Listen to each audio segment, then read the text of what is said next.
I will now call this meeting to order at 7:30 p.m. Mr. Clerk, please call the roll. I'd be delighted.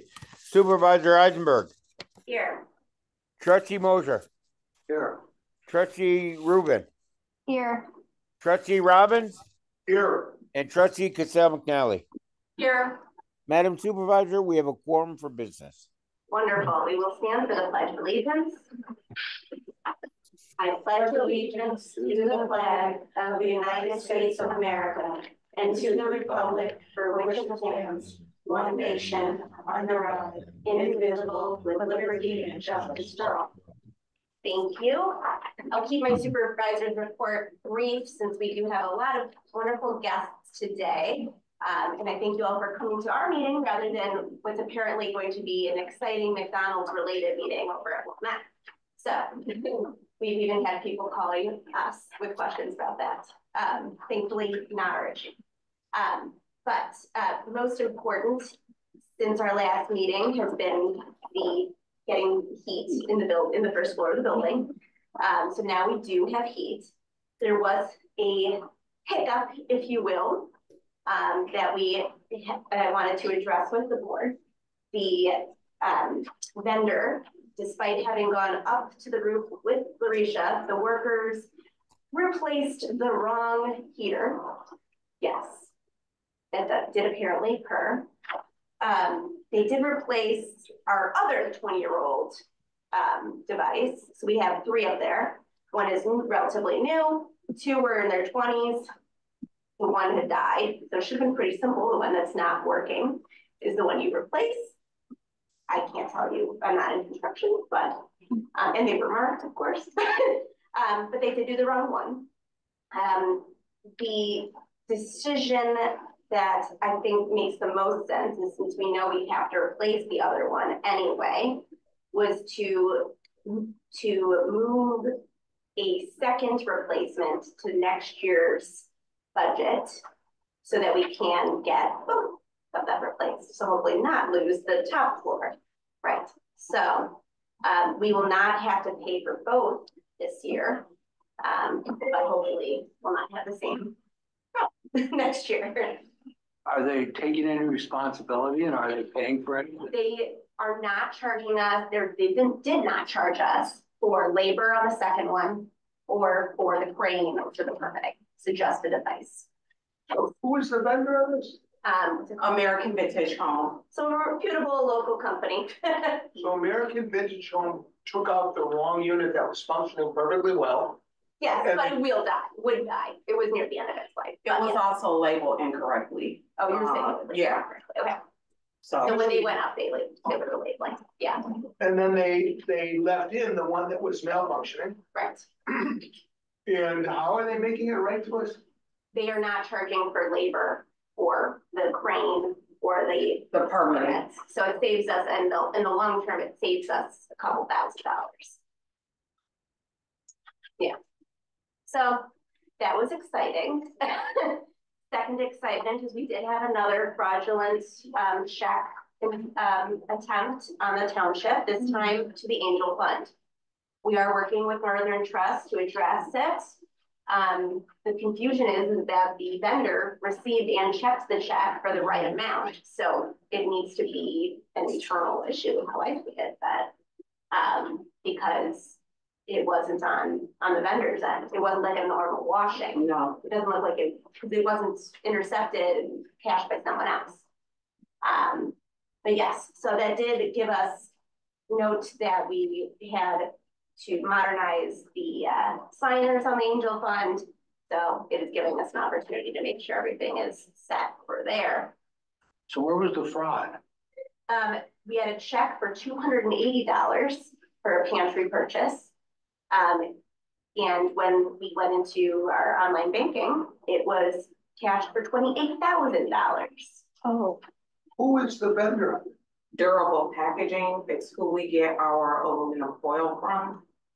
But they cashed it for the correct amount because they sent me a copy of the check. Yep. So they cashed it for how much? They cashed it for $280, but it is showing as gone in our account for $28,000. So our bank is the payer bank.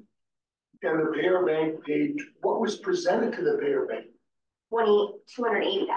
Okay, so that's clearly our bank's. Yes. So a lot of paperwork, we're getting it done. But it did give me an opportunity to call Kevin Boyd, who's still a signer on the account, and he said, help him. So that's the most important part. Did that contribute to the dual authentication process? No. No, there was. All of the cybersecurity issues. Exactly. All right, and I believe, Jerome, we do not have approval of the minutes. Can I No, just I've ask- worked on them extensively, but it was a very difficult, challenging meeting, and so you will have all those. And we wish you a full and fast recovery. Thank you. On the Thank you, check- Jeff. on the check issue, is that really a fraud issue or is that more of a clerical error issue? That's a good question. We will find out. The most important part is making sure we have our money. Yeah. But fraud would be if somebody intentionally. It's true. I call it fraud because it was the fraud unit, I suppose, that is addressing it. Okay. You're right. There, the legal definition of fraud versus, it could Clerical be. error or Right. scrivener's. Yeah. Absolutely. Okay. Jerome, do you have any additional clerk's report? Yes, I do. One key thing about the annual town meeting, unless you'd like to address that at another time. So please, this is the time. About the date for the annual town meeting. Yes. And the consideration of the board to change it. I did extensive research since our last meeting, and I know you had charged me with the task of finding out how serious this is, et cetera, and would it impact New Trier Township residents. And based on over 10 different individual conversations and one who contacted an Islamic organization for me and who was very involved, I'd highly recommend that the board would move it until April 16th this year. And one of the biggest factors is this only will happen the next time we'll have to deal with this. I certainly won't be alive. It's going to be 24 more years from now. So Ramadan moves 2 weeks forward every year, so that we won't have to deal even potentially with this issue for another 24 years. And as the statute indicates, we can change it for this reason. It will fall on the 9th or the 10th. And then one of the most interesting things is we're not even sure whether it's going to be the 9th or the 10th. It's all due with the sighting of the moon. So I know you might say, well, if you start making one exception or another, but this is a very special. In fact, in all of Islamic holidays, this is one of the most important. What it does is it marks the ending of the month of Ramadan. And with that, all families either get together or would host a party. In fact, I think I shared with you that I've attended Eid the name of the holiday is Eid al-Fitr. And so it's just any resident of our township who is Islamic or is invited to a thing would not be able to attend that night. And I would just highly recommend that you consider moving it the week later for this year. Is there a motion to that effect?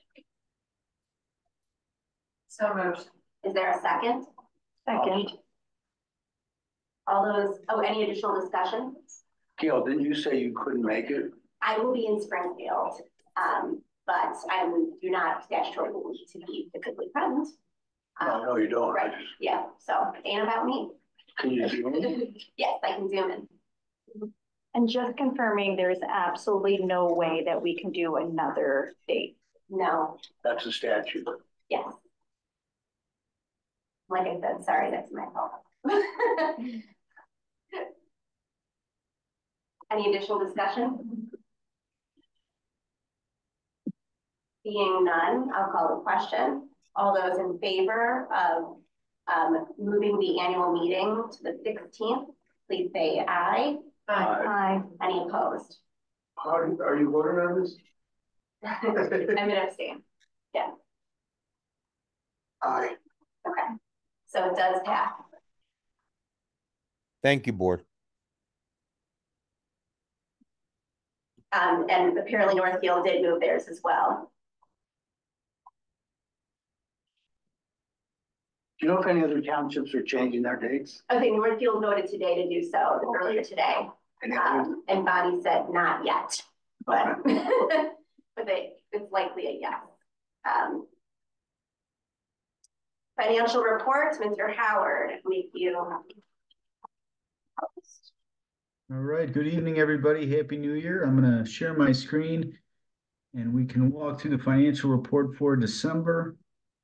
Bear with me 1 second. All right, so let's start the 10 months in to our fiscal year. We're at 83% of our fiscal year gone by. You can see we did receive the second installment of property taxes, taking us to 3.4 million, so a little bit better than budgeted, up 2% over budget. Replacement taxes in at 98%, so again, that looks very good. And then interest, we know that's going to be a bright spot just given rates and the moves we've made as good stewards of taxpayer money into our investment accounts. As well as passport fees are already a beat for the year. So both of those, more than doubling their budgets, which is good news on the revenue side. 3.6 million in total revenue, 3.5 million was our budget. So we're up 3% over budget 10 months in. So look at the expenditure side. Again, green indicates that we're under where we are in the fiscal year. So we have a lot of green across most of our major line categories. You can see there child care or agency programs in at 66%, another third to go out. Child care services in at 82%, projects only 11% spent there. Some of the larger accounts you can see buildings, town hall expenses, some of the maintenance issues that we're talking about, that is over 9% over the annual budget. And pantry, we knew there's a large need there. That's over by 4%. All in, or personnel, I should say, in at 78%. So that again is green, and then just slightly over on elected officials, but that'll fix through the remaining 2 months. 2.3 million on 3.6 million budgeted. We're at 65%. Then in terms of the funds, you can see town fund 61%, and then 82% for welfare services. We are showing surpluses, but again, a much smaller surplus in welfare services. And again, that's going to show a deficit by the end of the year as we will be spending that down. We planned for that. That's a reduction of that fund balance as we talked about a little bit earlier on last year.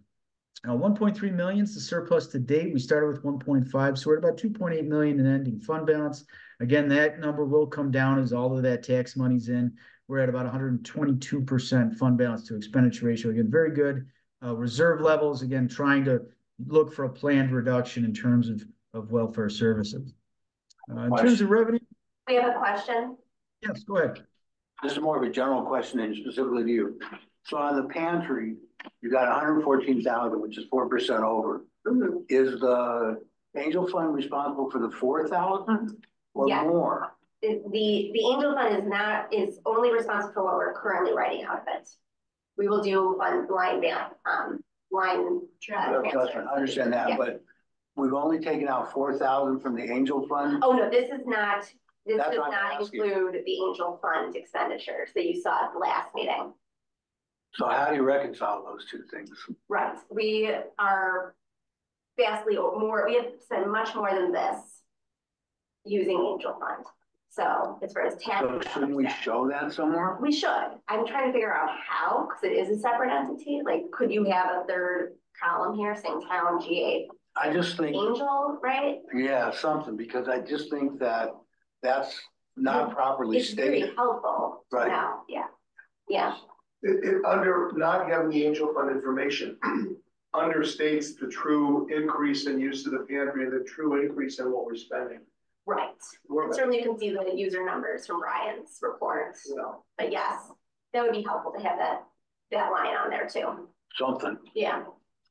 Thank you. And then in future in budgeting for pantry, will we budget in such a way that we'll consider the Angel Fund to be maybe a 20% contributor? How will we try to budget, keeping in mind what we're going to do with the Angel Fund? Right. That is something we need to consider as we prepare the next budget. Yes. Yeah. We haven't seen these kinds of, the Angel Fund has always been meant to supplement the pantry's budget. We have increased use accompanied with inflation on many of the comestibles. Yes, exactly. Yeah, we can definitely add something to show the Angel Fund expenditures, but as the supervisor stated, these are separate entities. And again, we need to account for all the township expenditures separately from the Angel Fund. In terms of distribution, property taxes, 95%, replacement tax, 3, interest, 1.4, passports, 0.9, other 0.1. And in terms of expenditure distribution, agency programs make up 44%, childcare 6, projects 2, contractual 5.5, the assessor 3, building town hall expenses about 6%, financial assistance 11, the pantry 5, personnel 15, elected officials 1.5. And you can see we've already surpassed our revenue budget for the year, 2 more months of expenditures to go. And then in terms of the detail, I'm not going to go through all of this, but we did point out we are at 67% across all of our agency programs, except one. And then as we continue down, good percentages here in total. Obviously, there are going to be some over, some under, but we do have line item transfers we can make to correct those at the end of the fiscal year. I'm going to lead you all the way to the one of the last pages here, just to show where we're at in terms of our cash balances to about 2.9 million across all accounts. We do have a little bit more in some of our checking accounts. That's just where the tax money comes in. We're going to rebalance those and did so in December to move some more money back into the Harris accounts that earn a little bit more interest. And then we'll probably look to move some more money to our broker accounts at Schwab with Sawyer Feldudo. Just now that we've received that second installment and then are due to receive another installment this March. So again, more to come on moving some of this money to continue to earn the interest rates that we've worked hard to get. Outside of that, there's just a transaction detail as well as the bank reconciliations, but I'd be happy to take any additional questions from the board. And just since it's up here, invite the trustees to the February 21st last agency check distribution event, and that'll be at 3 p.m. To get us to that 100% distribution level. Any questions for Mr. Howard? You know what I'm gonna ask? Yep. Just gonna ask about other income. I'm gonna ask about the audit deficiency Oh, or audit. bank reconciliation issue, just making sure that we're doing all the bank reconciliations, they're completed in the general ledger on a monthly basis. I know that Larisha mentioned in her report some stuff about regarding the IT budget and QuickBooks, but I just wanted to check on it more generally. James, do you feel like your things are on track in terms of how things are being reconciled? Yeah, we do. I mean, I think we've separated out the Angel Fund to make sure that we're doing that separately in QuickBooks and reconciling that on a monthly basis. So I think, yeah, that management point will most likely go away, which is good news for us. Stellar, thank you. Absolutely. Any additional questions? All right, seeing none. Trustee Moser. I would motion to approve expenses in the town fund from December 1st, 2023 to December 31st, 2023, as presented to the board this evening. That requires, oh, sorry, is there a second? So seconded. That requires a roll call vote. Mr. Clerk? Trustee Rubin, Yes. Trustee Robbins, Yes. Trustee Mosier, Yes. Trustee Cassell McNally, Yes. and Supervisor Eisenberg. Yes. Okay. Jerome, I'm hereby signing. You can see me for your attestation. Thank you.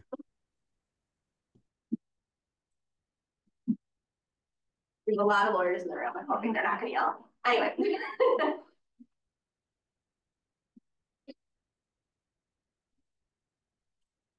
All right. Ed, our investment reports. All right, good evening to all. Can I go ahead and share my screen?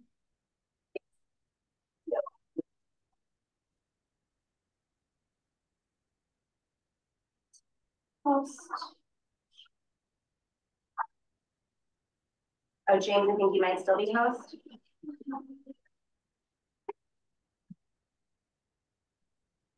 Did you walk away as soon as you was done? Oh, let's try this. All right, I took back. All right. Thank you. Hopefully you can all see that. We are not yet.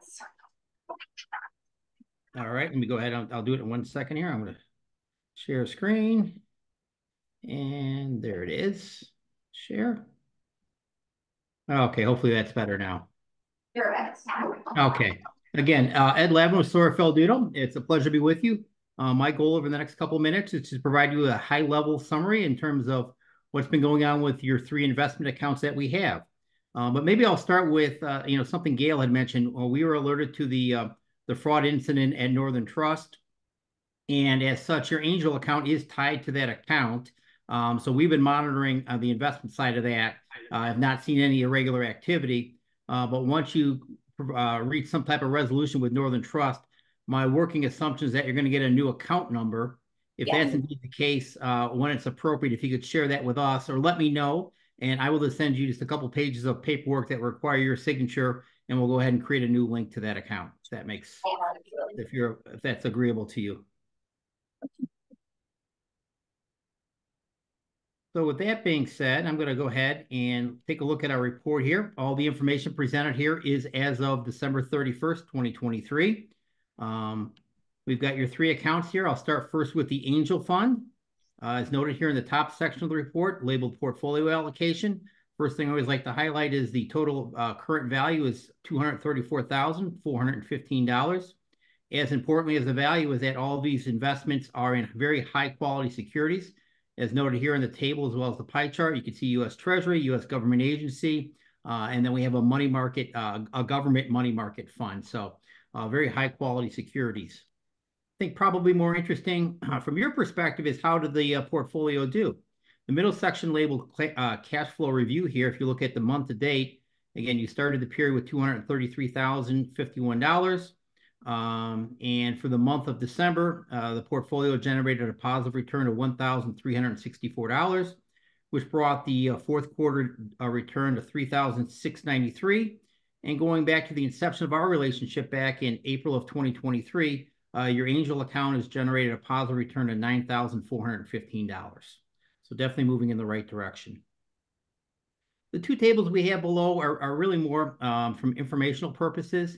As they're labeled here, the projected income, what it does, it just takes your current portfolio and forecasts out the income that you're going to receive over the next 4 quarters.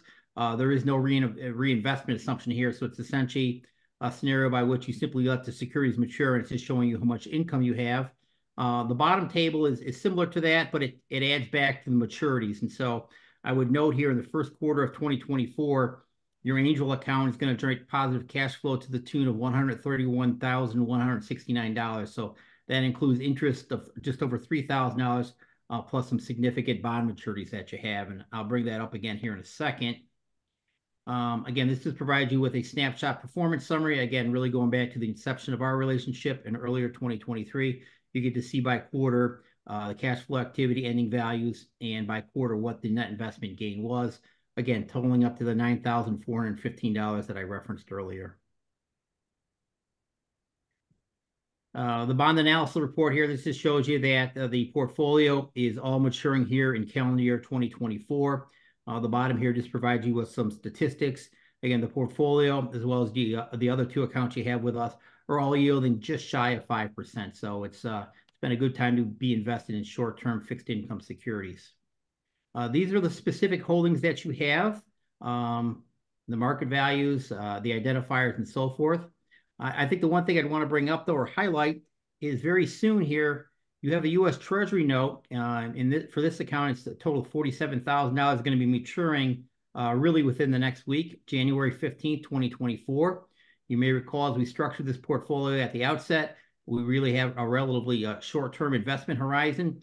So the one thing I would be looking for this account, and actually the other 2 accounts own the same bond, is going to be some direction with regard to your liquidity needs. So when this bond comes due, is there a need? Would you like to keep it short-term in the money market fund? Would you like us to reinvest it for another month, 3 months, 6 month, year?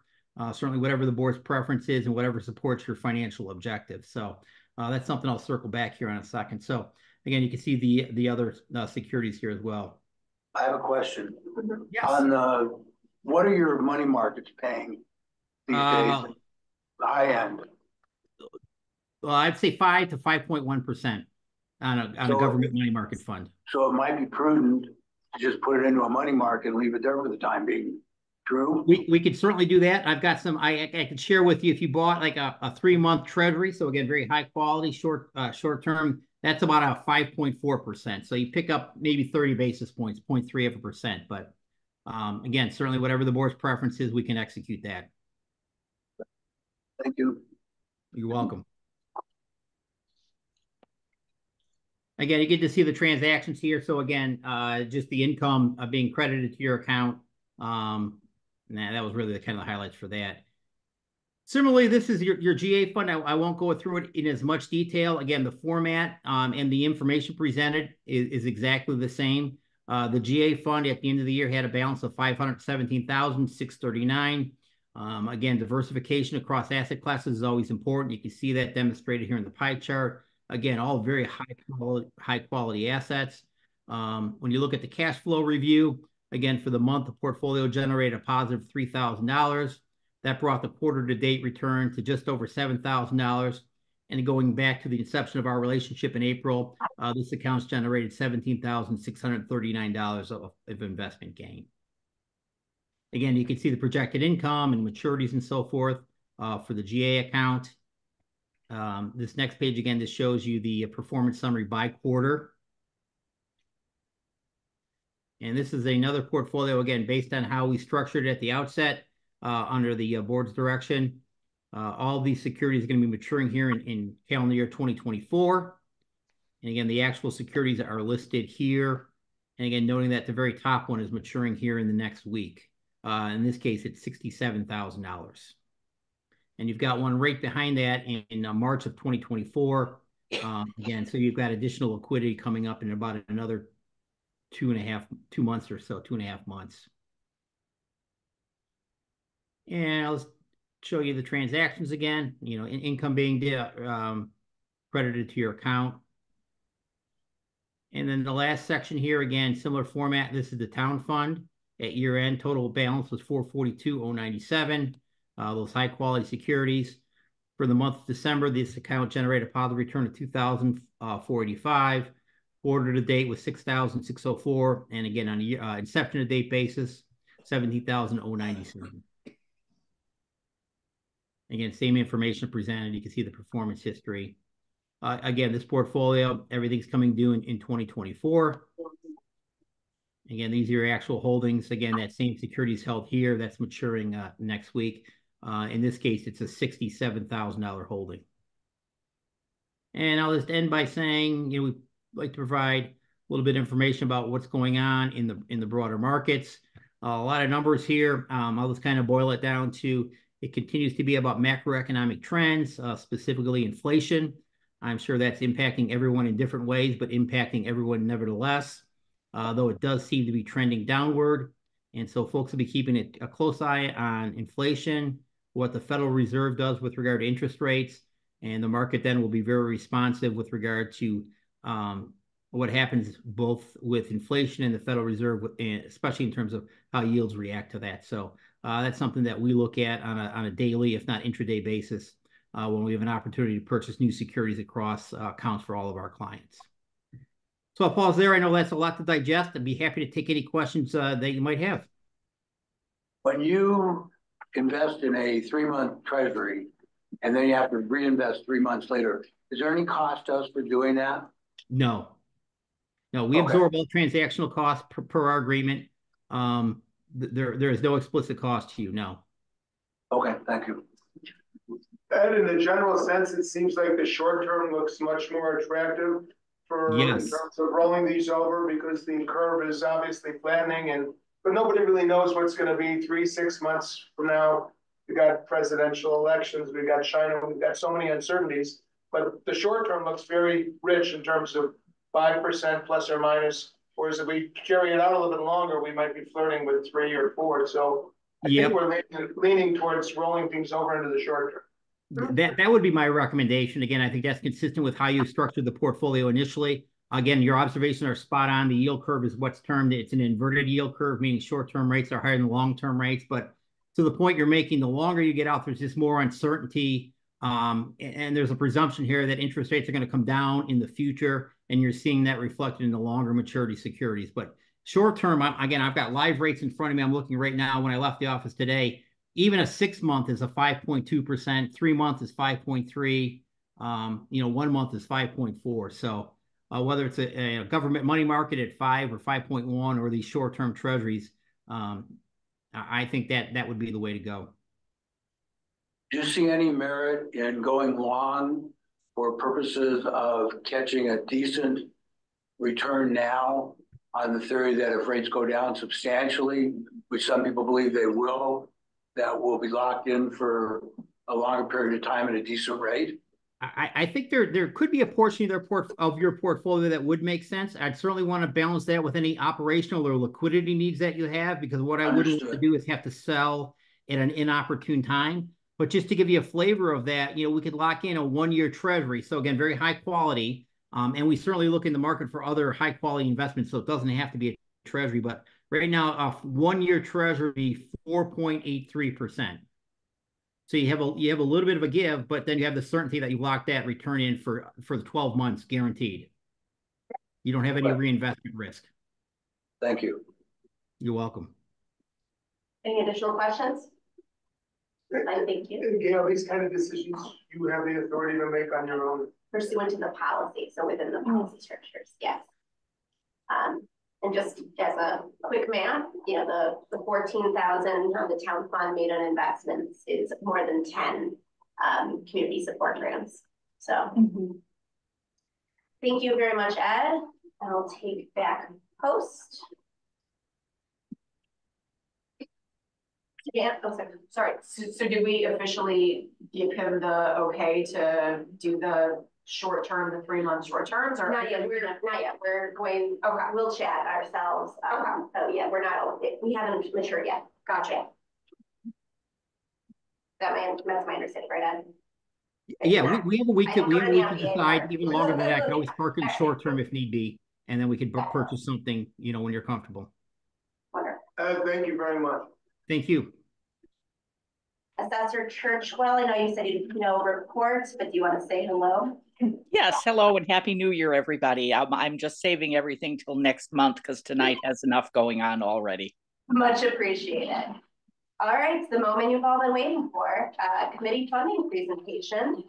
I want to thank our committee chairs and representatives of our committees for what is a lot of work.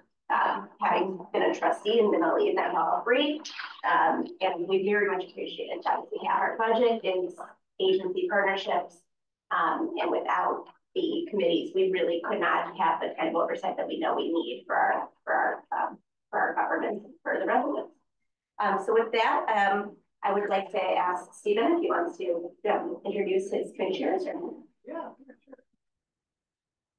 You want to take a moment to again thank all of the committee chairs for coming and all of their hard work over the many months. And of course, the days on. It's nice to see you all again. My first time going through the process, obviously the training wheels came off. It was a bit of a rough ride at the beginning, but I want to thank these three particular gentlemen. Mitch Dunlin from the Disability Committee. It's Doolin. Keep doing your name on the side. Doolin from the Disability Committee. Ed Ollinger from the Life Stages Committee. And Liz Drake from the Personal Funding Committee. So I did email the comments out earlier to everybody. So basically, we're going to read off of those and then make sure to kind of get the perspective of how the funding hearings went, where our thoughts are with each agency, and then we'll just go from there. So how do you want us to do this? You want us to come up to the table? Yes, if we could have Mr. Doolin come first to present for our agenda. Hello. Can I make a couple of comments because that's what I do in my life? Absolutely. Okay, so floor is yours. The HVAC issue, those machines usually have some type of date code on it. Yeah. And so I've built a lot of different buildings and businesses, and they could it's like a build code for a car. You could tell what day when it was built. Just looking at those, they could tell which was the new unit, which was the old unit. That's what I thought. So they got a little bit sloppy there. I would say. And I didn't hear, are they junking one of the units? We ended up with 2 units. Okay. Yeah. Because if they're the same units, it's good to have spares, particularly if they're older units, because tracking down parts can be Okay. somewhat of an issue. Okay, I'll bring that up. Just as an overview. Yeah. And then, as a longtime taxpayer, I've been here for 28 years, and a lot of money paid in over the years. Get my money's worth when kids stay out of jail, went through the school system and everything like that. How much did New Trier put in money contributing to all the repair stuff along the lagoons and Willow and the golf course and things like that? No. Okay. Yep. So, Yeah. I have some thoughts on that. Last thing. I get emails about it. Yeah, I'm sure you do. Yeah. Last thing is, again, I'll just butt in for a second. So I help manage a couple of funds, and I also follow up the trends and things like that. My son has started a big polling company, blah, blah, blah. So I see some information. He polls for 4 of the 5 central banks of the world. I see a lot of trends and everything. That old saying of cash is king is a good thing now, because the next 2 quarters are going to be extremely volatile. And I put money into bonds and things like that. So by doing short-term bonds is the second best thing to cash is king. You know, he was talking about the inverted bond curve, and nobody knows what's going to happen. They're anticipating that the next central board meeting, they're not either going to hold them steady or maybe drop a quarter basis point, whatever that will make the bonds fluctuate. So by him being flexible on his feet, that's a smart way to do it. Much appreciated. So I'll just read a quick thing if I can, since I have all your attention. And just on behalf of the committee, I wanted to thank Steve for all his efforts, Trustee Robbins for his oversight and guidance. And we also enjoyed seeing the pure joy on your face when you came in after Halloween and saw the extra trick or treat candy sitting there. Those 2 candies.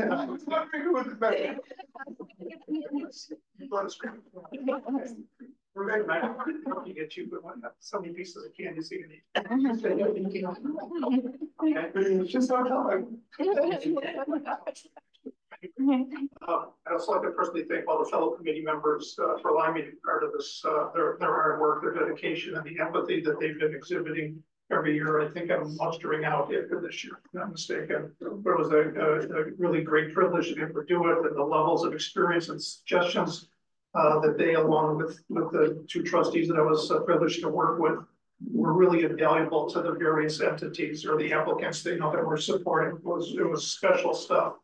And it was also humbling and inspiring for me to interact with all these passionate, dedicated, hardworking, and pretty much underpaid applicants. These are people that really, it's obviously not about money with them, and how often you get a chance to interact with people like that. So for me, it is very humbling to be able to do that. So that's that. We all have our notes, and I can sort of read off these if you'd like, and I have some comments too, if that's okay. So we'll start with Arts of Life. Is that number 1? Yes. Arts of Life, right.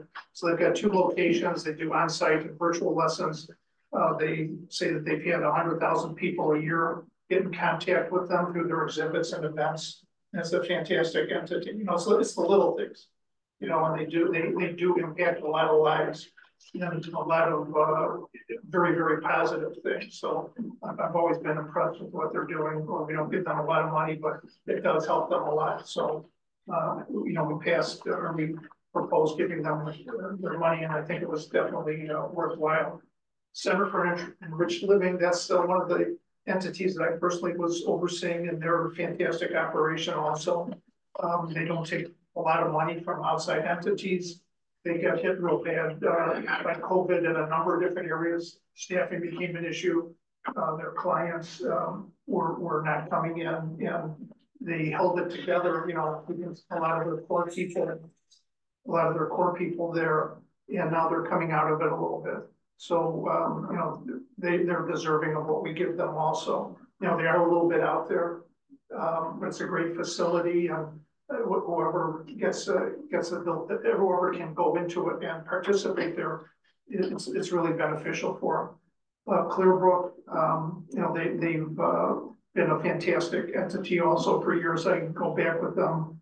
I had a business out in another community, and I used to do fundraisers for them, and they were real passionate about what they were doing. And plus they're serving quite a few New Trier Township residents. So, I think that's worthy of it. Jocelyn Center, they wanted some extra money. They have 67,000 clients a year. and 40% of them identify as low income. So the money that we're giving them obviously is extremely powerful for their ability to help, you know, their clients. So I think they're well worth it. Glenkirk, interesting situation. You know, they've over the last couple of years they've had some drops in our clients, but there's also some sort of back of the house issues that they've been having, and they've been grilled pretty hard by us. I think Stefan and Elliot have been around when they come in with their presentations, and you know, it's almost like, what are you thinking, or why aren't you doing this, you know, properly? You know, they've gone through some changes and senior management and things like that, but they need to tighten up. You know, whoever's going to go forward with them, they need to tighten up what they're doing as far as where the money's going, and accountability, and you probably even directing, you know, how they're going to disposed of their grants and things like that. It just kind of was messy with them. Lamb's Farm, I also sort of get involved with them, and it's a fantastic operation. I was there for lunch a couple of weeks ago. They're back up and running at full speed. Our committees actually were helping them. They're building a greenhouse, so they want to, grow vegetables, herbs that they can incorporate is a, you know, pipeline not only into their cafe, but they also sell a lot of prepared foods, farmers markets, things like that. They're going to be selling some of their stuff at a really good farmers market in Lake Forest, Elon Farms. If you've ever been up there, it's fantastic. I used to go there and drink beer in high school, and because it was just a semi-dead functioning farm. So go for my wife there. But anyway, it's a fantastic operation there now. NAMI obviously is really important. They're serious. They help with people with serious mental issues. They have 40,000 clients in 17 different communities, so they've got a good footprint. They're hardworking. They're not asking for a lot of money from us, and I think that we get a lot of benefit, as does the community, by what we support them with. Our house, they've pretty much filled up now. That was always an issue. They had 4 rooms, now they've got 5. They have a new house master. And I met the previous house master. She was pretty inspirational. But it's a younger man that has some artistic bent, and I think he seems like he was interacting well with the people that are there. So that's encouraging, and you don't know where they're going to go next. Okay, our place.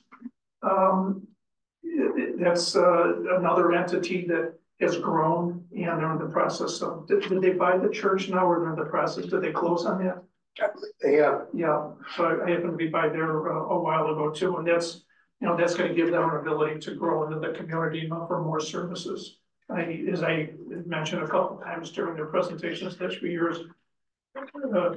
When you buy an older building, it's going to be an interesting challenge. With buying an old house, you start remodeling and you open up the dry walls and you find things, and you see plumbing, and the inspectors come in, and electrical needs to be changed because the codes are different. So good luck to them. They'll see how much money they want next year. Search, 33% of their clients are Winnetka Township residents. So for something like that, $10,000, I think is well worth the contribution that we're giving them. Special Gift Theater, one of my personal favorites also. They're up to 350 kids approximately a year that participate in their events, and you can actually go online and watch their plays. If you haven't done it, it's pretty fantastic. You know, my wife gets up and dances with the kids. My wife likes to dance, and I like to sit in the corner because I'm mortified about dancing, so she gets a chance to show off her dance moves with nobody but myself and the cats howl a little bit, but that's okay. Anyway, Threshold, another really good entity. They have been losing clients from Winnetka Township, and they're trying to increase them, but I don't see how that's going to happen. It didn't seem like they had a real strong outreach program, and I think that was brought up to them also, and there wasn't really a definitive correction that they had on board at this point to try and reverse that. So that's something to look at in the future. Total Link to Community, they're doing a good job. They've increased their clients from Winnetka Township, and their overall contributions in job placement has gone up. So they're doing a lot of good jobs. And as far as the final thoughts, it's the committee members are really dedicated. It's a great asset to Winnetka Township, and it might be worthwhile somehow to recognize them, not as, not as a big thing, but I just, it's time out of their days, and everybody, just like yourselves, everybody pretty much has jobs and families and everything, and to give up their time, and then also to come in and not just, stare out into space, like I do sometimes. They are worthy of some type of recognition. They're really dedicated people. So I think that's about it. Mitch, you didn't get into any specific numbers, but generally speaking, did you give everything that was requested? Did you cut anybody? We did. Thresholds. Thresholds particularly, they got cut in Goldberg. We talked about doing it more, and it sort of came out that you don't want to cut their fingers off, because they screwed up a little bit, because they still have to be able to do their job. But they, especially in thresholds, they've been, even when you were with us, Stephanie, they were slide and they were just a little chaotic, in my opinion. And they need to, just needed a shot across the bow, like, it's time. If you want help, we're here to help. But you really have to sort of correct this a little bit. I think to me, that was like one of the big issues. And in the same context, was NAMI better this year? Were they better, more organized? A little bit. They seemed a little bit better. Did they know where they wanted the money to go? No.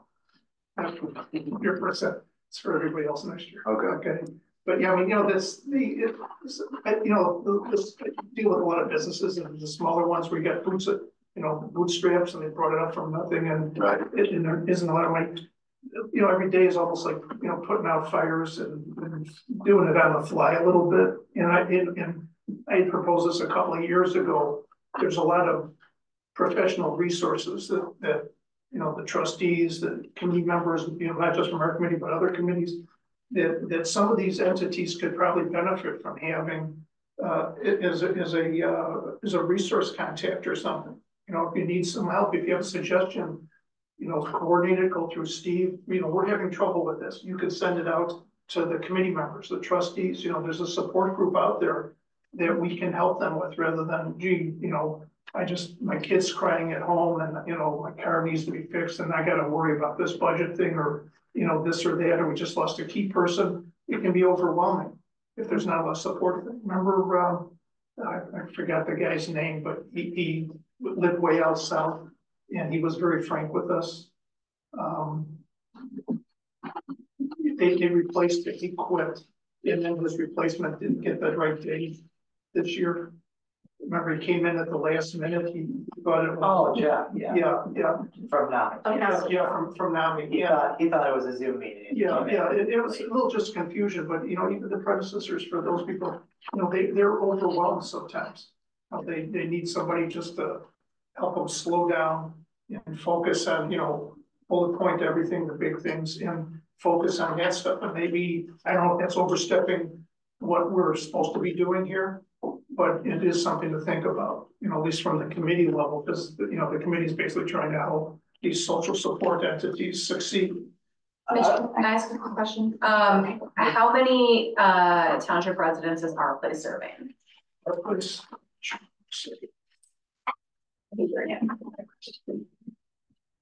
It's a pretty big number. I've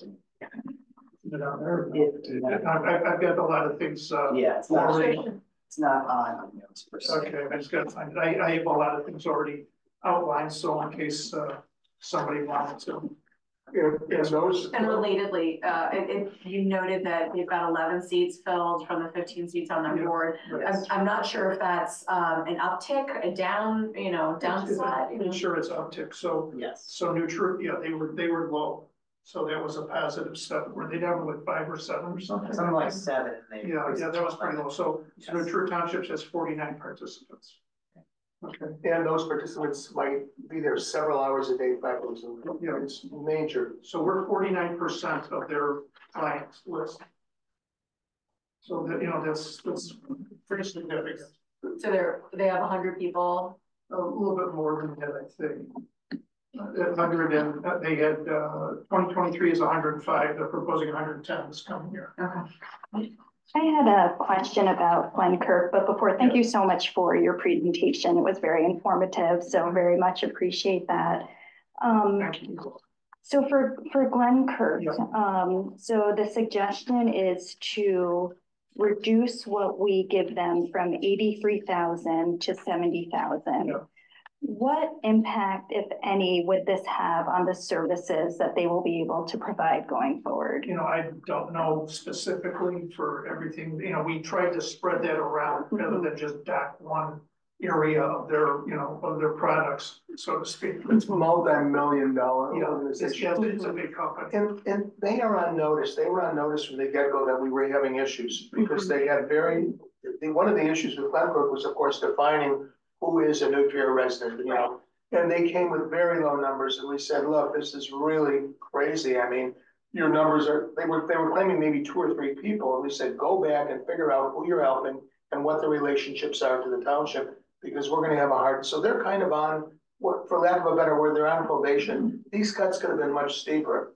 And they've got to really work hard to build. And it's been going on for years. Yeah. This isn't just like next year. So I'm just gonna ask that we continue to address our questions to Steve and the committee chairs rather than our own debate, since we will have that at the next meeting. So just to give you an idea of like, as Elliot mentioned, you know, talking about big money, so they've got different programs. So their basic budget thing is 15 million. Their let's see, residential services is 11 million. Day and employment services is 2 million. This is their budget. So, you know, us cutting $3,000 or $4,000. Respite is 300,000. In behavioral clinic is 366. And I think we didn't cut the behavioral clinic for the gaps. I think that's something that we thought we kept. Correct. Behavioral clinic would be. Yeah, we kept it the same. But the other ones, you know, $3,000 when you have a $12 million budget. I think it was as much a, you know, you'd gotta be, you know, more organized. You have to be more, there has to be more clarity in what you're using your money for. I think they were moving money around. It seems like they were addressing, like, we had some questions, Elliot and Stefan last year, you guys grilled them pretty good about, you know, where was this money going? And it was like, you know, the honeymooners hubbing, you know, they couldn't quite put their finger on why certain money didn't seem, it was like being diverted. So not that there was anything criminal, just that they were just seemed like they weren't real tight in their organizing, you know, the dispensement. And for what it's worth, I was really impressed with the committee under Mitch with how they dealt with this particular agency. And again, I think we see this on all the committees, you know, that when you're going to cut an agency, you're trying to figure out what the options are. One could be strict, draconian. We're going to cut them directly in proportion to services rendered. Another is kind of more of a warning approach where you cut partially with the warning and the understanding that they have to improve here and there. And then the other is to do nothing at all and just warn. And we've tried that in years past, and that doesn't always work. So in the case of Glenberg, I really feel that the committee went with that middle of the road approach, and they did it very thoughtfully and deliberatively. So I saw somewhere, hopefully that's going to filter up, because obviously it's not going to impact their, you know, that they could create accounting, just, you know, means nothing. But maybe somebody on the board or something says, why didn't your township, you know, cut our grants? You know, we asked for this and it didn't, you know, we didn't get it. Why is that? Maybe then, you know, those people are going to put the spotlight on whoever is in charge of doing the things that needs to be rectified. So I think that was the symbolism behind it probably is, you know, more effective than just cutting a couple $1,000 on, you know, $25–30 million budgets. Well, I thank you very much for your time. Can I go on? You don't want to listen to the other I want to. I was out all day. I get up at 4 in the morning. I had business overseas, like dealing with so. Well, take a cupcake. I'm not either. Plus, Elliot will get pissed at me. Pretty much your way. She likes only eats chocolate. And chocolate prices are going up 17%. There's a drought in Ghana where most of the local beans come from, and also butter has gone up. They blend sugar and butter with the cocoa beans. So coffee, they're going to make the bar smaller and raising prices. Veronica. Thank you so much. Nice to see you. Thank you. Yep. Ed, good to see you again. Hello. Hello. Well, just one comment. Nothing is rewarding as participating in local government here. Not every government gives you a cupcake. I'd like to first start out before going over our committee's recommendations for funding to give credit where credit is due. First to the other committee members who worked over the last year, Jennifer Hall, Melissa Frey, Sharon Weingarten, Dave Barta, Brian Brand, Leslie Wyrick, Bill Werner, Steve Hardy, Bridget Lewis, Michelle Schulin, and Cindy Fay. I would also like to thank Stephen Moser for his wise counsel over the last year, and this man to my left for his excellent guidance during our deliberations. Two seconds. Now, in total, we reviewed 10 agencies in 2023 and approved $365,800 to fund 9 agencies. The first agency, Alliance for Early Childhood, they requested $8,800 this year. Last year they were approved for $7,800. The $1,000 increase they asked this year is in their expectation of a 25% increase in clients served in 2024.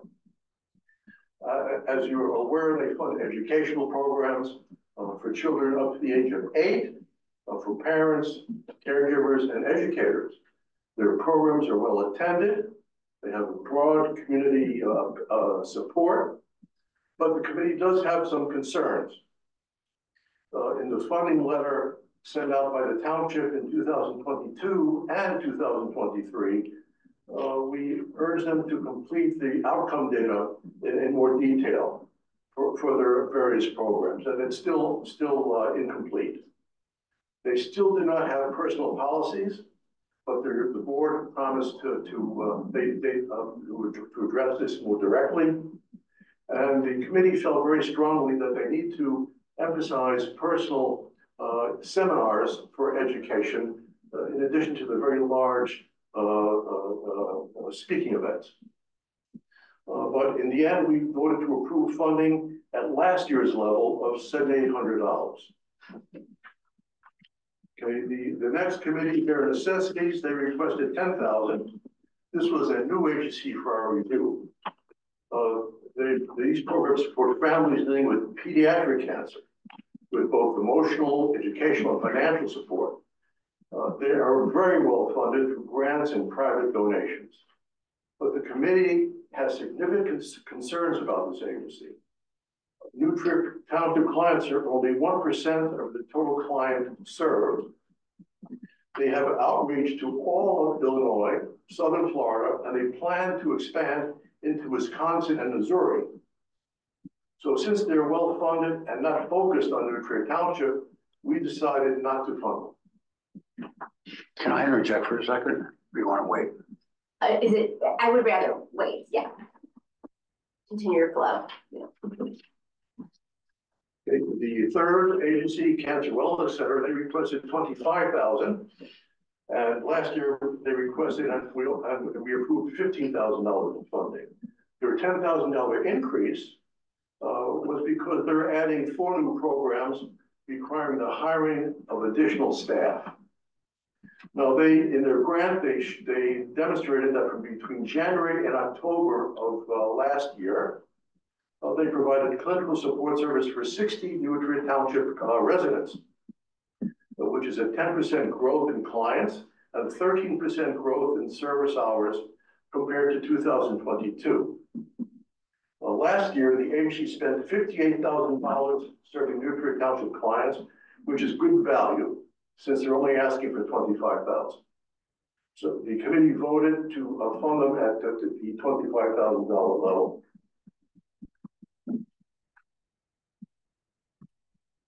The next agency, Glencoe Youth Services, last year they requested and were approved for $38,000 for the Youth Services program.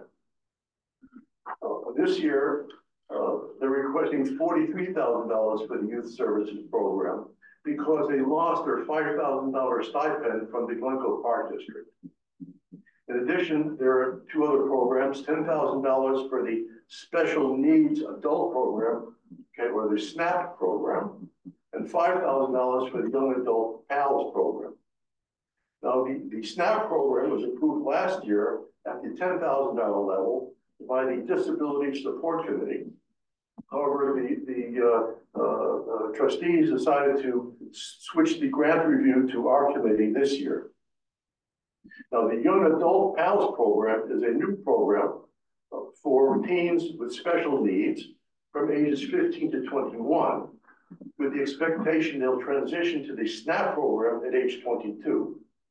Now, the YAP program was under the auspices of the Glencoe Youth Services up until 2007, when it became dormant. However, it was revived in 2023 by their new director, Michelle Rosenthal, who is probably one of the most vivacious and dynamic directors I've come across. Now, for the three programs, old programs, they have excellent outcome data, were reviewed by our committee. The concerns that we have is that they need to contact more high school students, especially since the WYO, the Winnetka Youth Organization, is no longer in existence.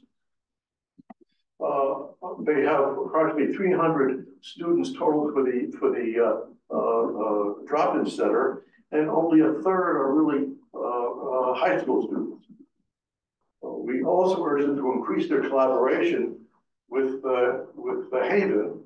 The warming center has now merged with Haven.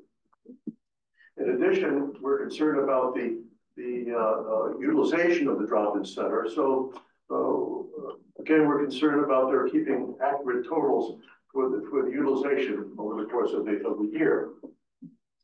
But in the end, we decided to approve their funding at their full funding request, $43,000 for youth services, $10,000 for the SNAP program, and $5,000 for the YAP program. The next agency, Meals on Wheels, they requested $25,000. Last year, they were approved for the same amount. They provide excellent value to the township. They spent $103,000 on NutriCount compliance last year, and they're only asking for $25,000. Well, we have significant concerns about the Meals on Wheels. They currently serve 1,000 clients, and they plan next year to increase it to 1,800 clients, an 800% increase. Now, the problem is their funding goal is $28 million to achieve this, but they've raised so far only $500,000. So this agency may need to set more realistic limits on their expansion. I'm sorry, 28 million or 2.8? 2.8 million. The committee agreed to fund them at the requested level of $25,000. The increase in service from 1,000 to 1,800 people, is that what they project based on need? And how do they come up with the 1,800? On need. On need. Yeah, they've had a lot of growth in like the Lake Forest was one particular area I've heard that really growing as well. So the committee mentioned that their expansion was quite big and they were concerned they would be able to keep up with all of it. But from their testimony, it sounds like they've got a competent volunteer corps and they'll be able to deliver it. So the hope is that they'll be able to keep up because the need's there and people got to eat. Do they forecast a growth in need in the township in terms of Nutria Township? Did they think that was proportional to the 1,080? They didn't discuss any proportionality. It's just the total need they thought was huge, and they thought to go for funding at the 2.8 million level, although it's really a challenge. Now, the North for a Senior Center is requesting $155,000. Last year, we approved them for $145,000. The $10,000 increase is due to a new program they're instituting of escorted transportation services for this year. So the $155,000 essentially is divided into 4 programs. So the adult day services of $45,000 which is specialized programs for adults with dementia. The Adult Protective Services of $25,000 for victims of abuse who don't have the resources to protect themselves. And care coordination of $75,000 to provide home and community-based services to help seniors stay healthy, independent, and in their own home. Now, all three of the established programs have excellent outcome data when reviewed by the committee. The fourth program of escorted transportation services was stopped during the COVID pandemic and was brought back in July of 2023. And this provides very needed volunteer drivers to take seniors back and forth to non-urgent medical appointments. And these volunteers stay until the appointment is completed, even though the physician may keep them waiting 45 minutes, before they're even seen. So it's a wonderful service. Speaking as a physician, the main concern is the difficulty that they have in meeting salary requirements to hire and retain trained social workers. They still have a relatively high turnover rate. But the committee they decided to fund all four programs at the requested level of $155,000. Okay. So the next agency, North Shore Legal Aid Clinic, they requested $15,000. Let me just interrupt you a second. It looks like on the $10,000 for escorted transportation, I could be reading this wrong, that the committee only voted for 5 on that. No, we were thinking of only 5, but the director said that the expectation is it's going to be about $16,000 or so to do this properly. So in the end, we decided to fund them at the $10,000. That was in the discussion. Okay. To limit to 5, but then we voted to give them 10. Fair enough.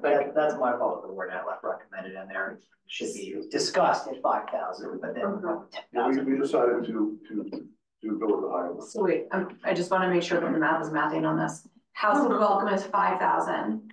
Adult Protective is 25. Right. Care Coordination 75. Right. And escorted transportation is 10. Okay. Yes. Yeah, so that's not 155. No, it's 45 for House. 45, 45, 25, 75. 45, not 5. Got it. 25 for adult day services. Got it.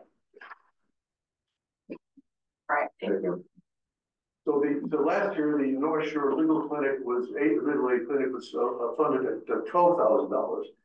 They requested the increase of $3,000 for salary increases for inflation to retain their staff.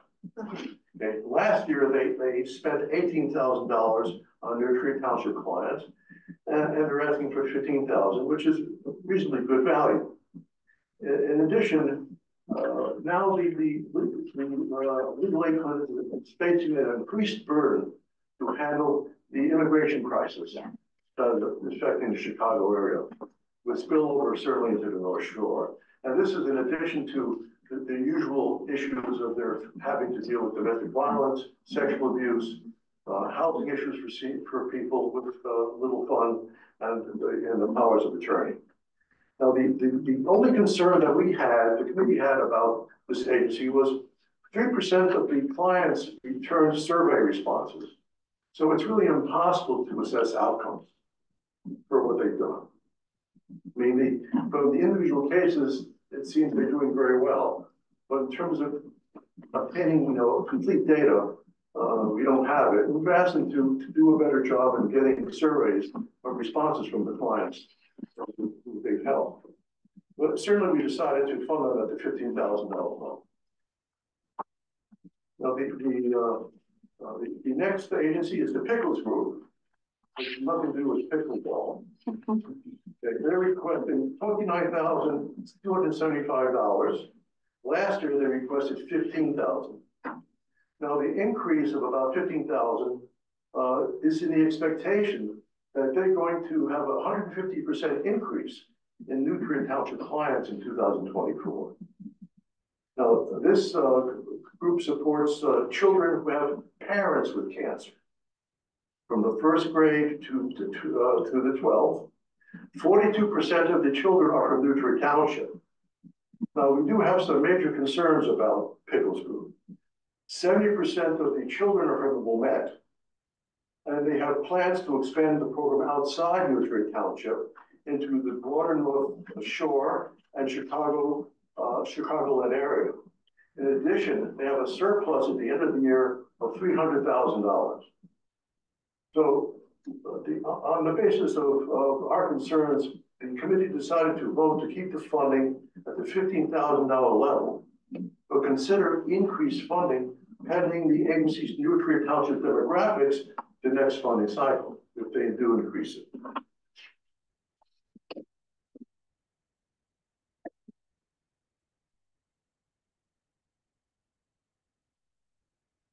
The next agency is rebuilding together. They're asking for $50,000. Last year they asked for and were approved for $45,000. The additional $5,000 is their request for this amount of money to respond to clients for emergency repairs. Now, as you're aware, their mission is to assist residents with home improvements to allow them to stay in their homes.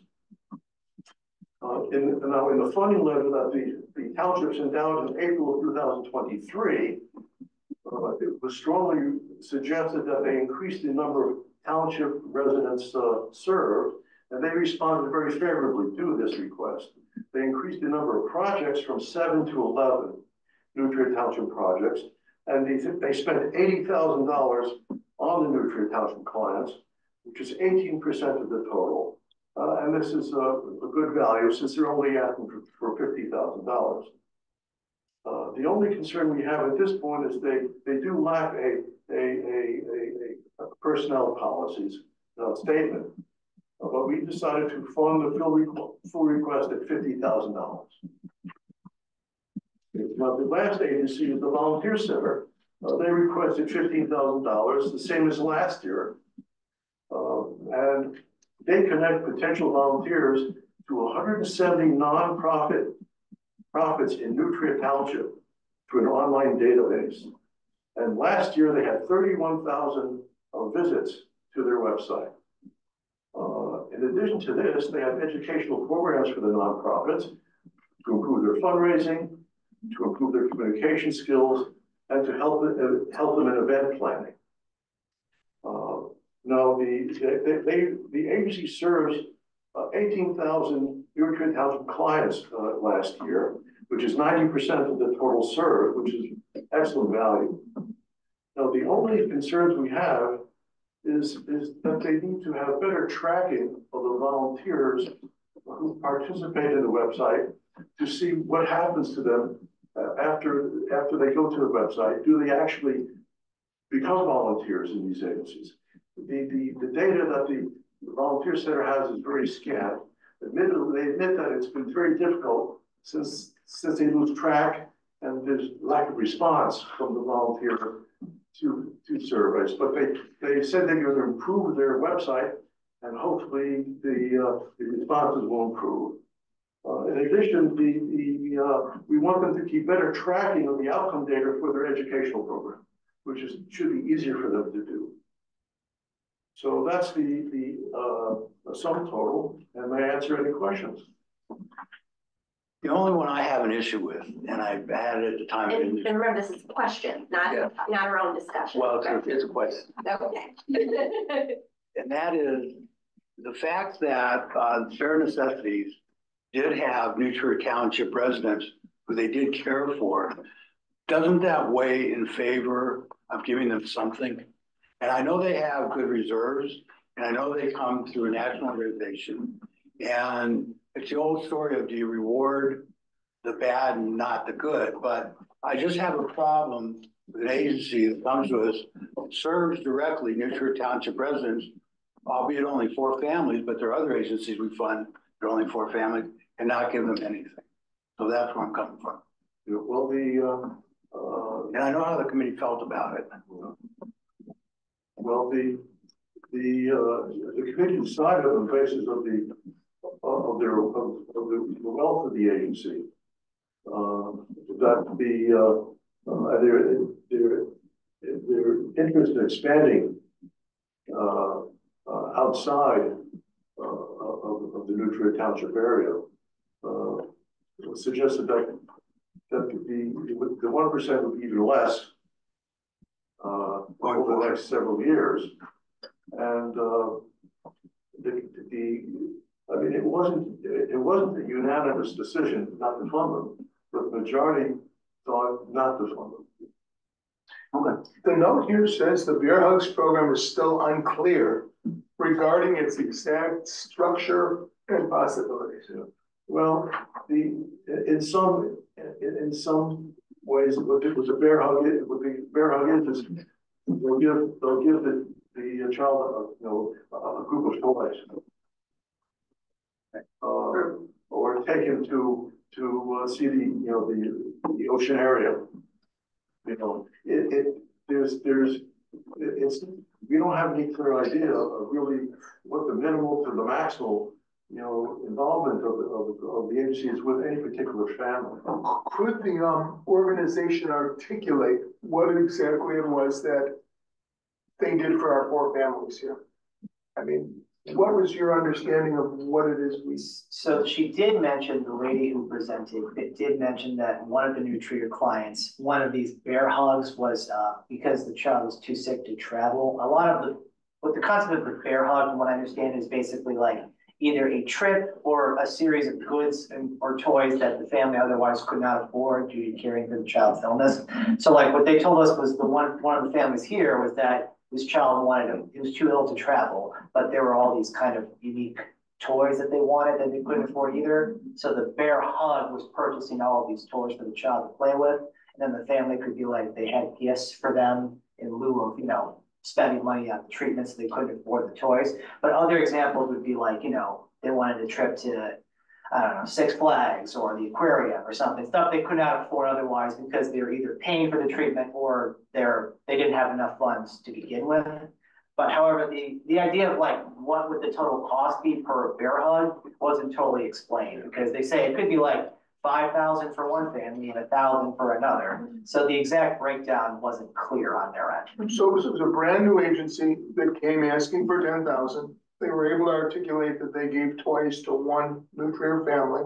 And then what about the other three families? Did they articulate what it is they did for those families? They did not go into specific details. It was more so just about what they do as a whole. But how does that translate into $10,000? I understand. Well, I'm not asking, I didn't say 10,000. Right. I said I felt bad because they got nothing. Right, but maybe they should. Remember, we're not discussing. Okay. Thank you. But I understand how the committee reached the decision they did. So I will say, I did consult Brian, my predecessor, on this particular topic, and his concern was that if an agency from Chicago shows up here and says, we serve 2, 3, 4 people, please give us money, and the committee gave them what they wanted, is that other agencies from Chicago, who again wouldn't be serving clients, but the exact amount of which might be a small amount, would then feel there'd be a precedent to come in here and also ask for it. And in the event that, we have other more locally based agencies here doing work, if there was an event where the amount of funds that could be proportioned was limited, if we had major agencies coming in who had, again, very necessities, very well funded, very big organization, them not having $10,000 won't prevent them from helping the residents here. But if the board feels differently about the committee's recommendations, obviously it is what it is. But our general thoughts were that they were new, and they were asking $10,000 for 4 people. So for them, the amount of money, the amount of people they were serving, and the totality of the circumstances, it was a divided debate, but they voted against it. I got the impression that they really were focused on expanding to become a more national organization. Okay, and Winnetka Township was a very small part of this, because they write in their plan they're already in all of Illinois and in Florida, and they wanted to expand next year into Wisconsin and Missouri. Okay.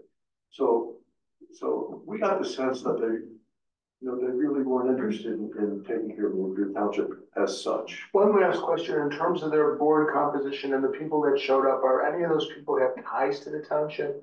Did we get a sense that there were Nutria Township centric? I mean, there were Nutria Township people behind this organization? Not particularly. The woman who came here lives in Chicago. And she actually, I will say, she took the train from Chicago to here for her presentation. So good on her to take the train the whole way down. But no, as far as we know, no connection to Nutria Township. It's very important. I have one last question.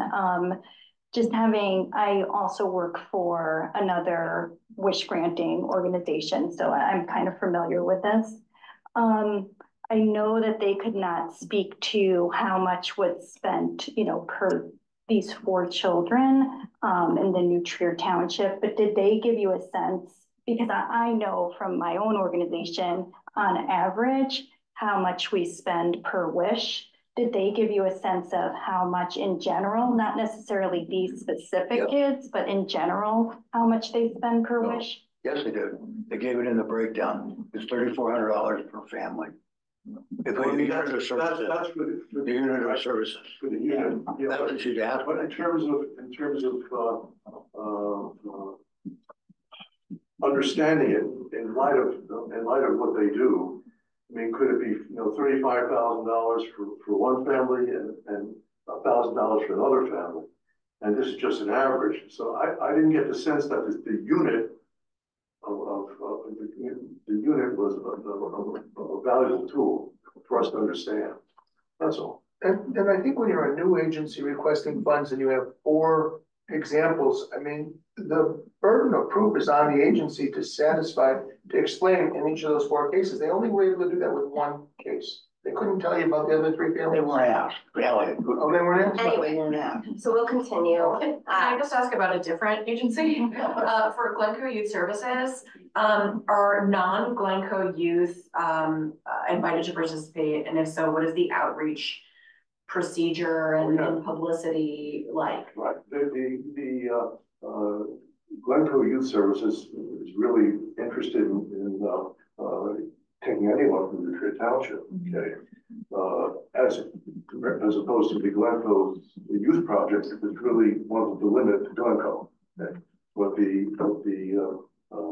I think the task that Glencoe Youth Services has is attracting high school students, who live in Winnetka, who live in a distance, who don't drive to come to the drop-in center. So I think it's with the Glencoe youth who are close by to drop into the central school drop-in center, it's easy. But I think the director will manage. I mean, I think she mentioned that they're going to try and work with the Nutria High School to explain what they offer. So we'll see what happens next year. Do they have an approximate number of participants for the youth services that they noted? And I'll back up and I'll explain my thinking on this. I'm looking at it, and I know it's apples to oranges or something to pickles, but I'm looking at the pickles allocation of 15,000, and that you noted that the committee was somewhat hesitant in that they are primarily serving Wilmette residents with an intention to expand into other areas.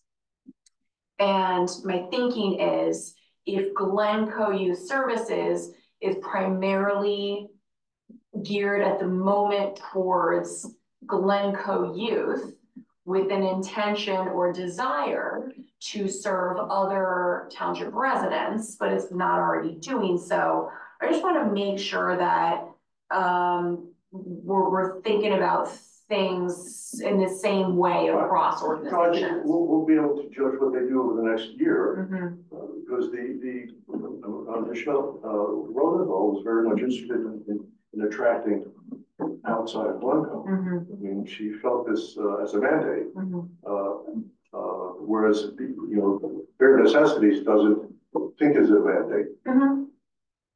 Yeah, it's the pickles was the one that I was particularly looking at, not bare necessities, but yeah. All right, thank you.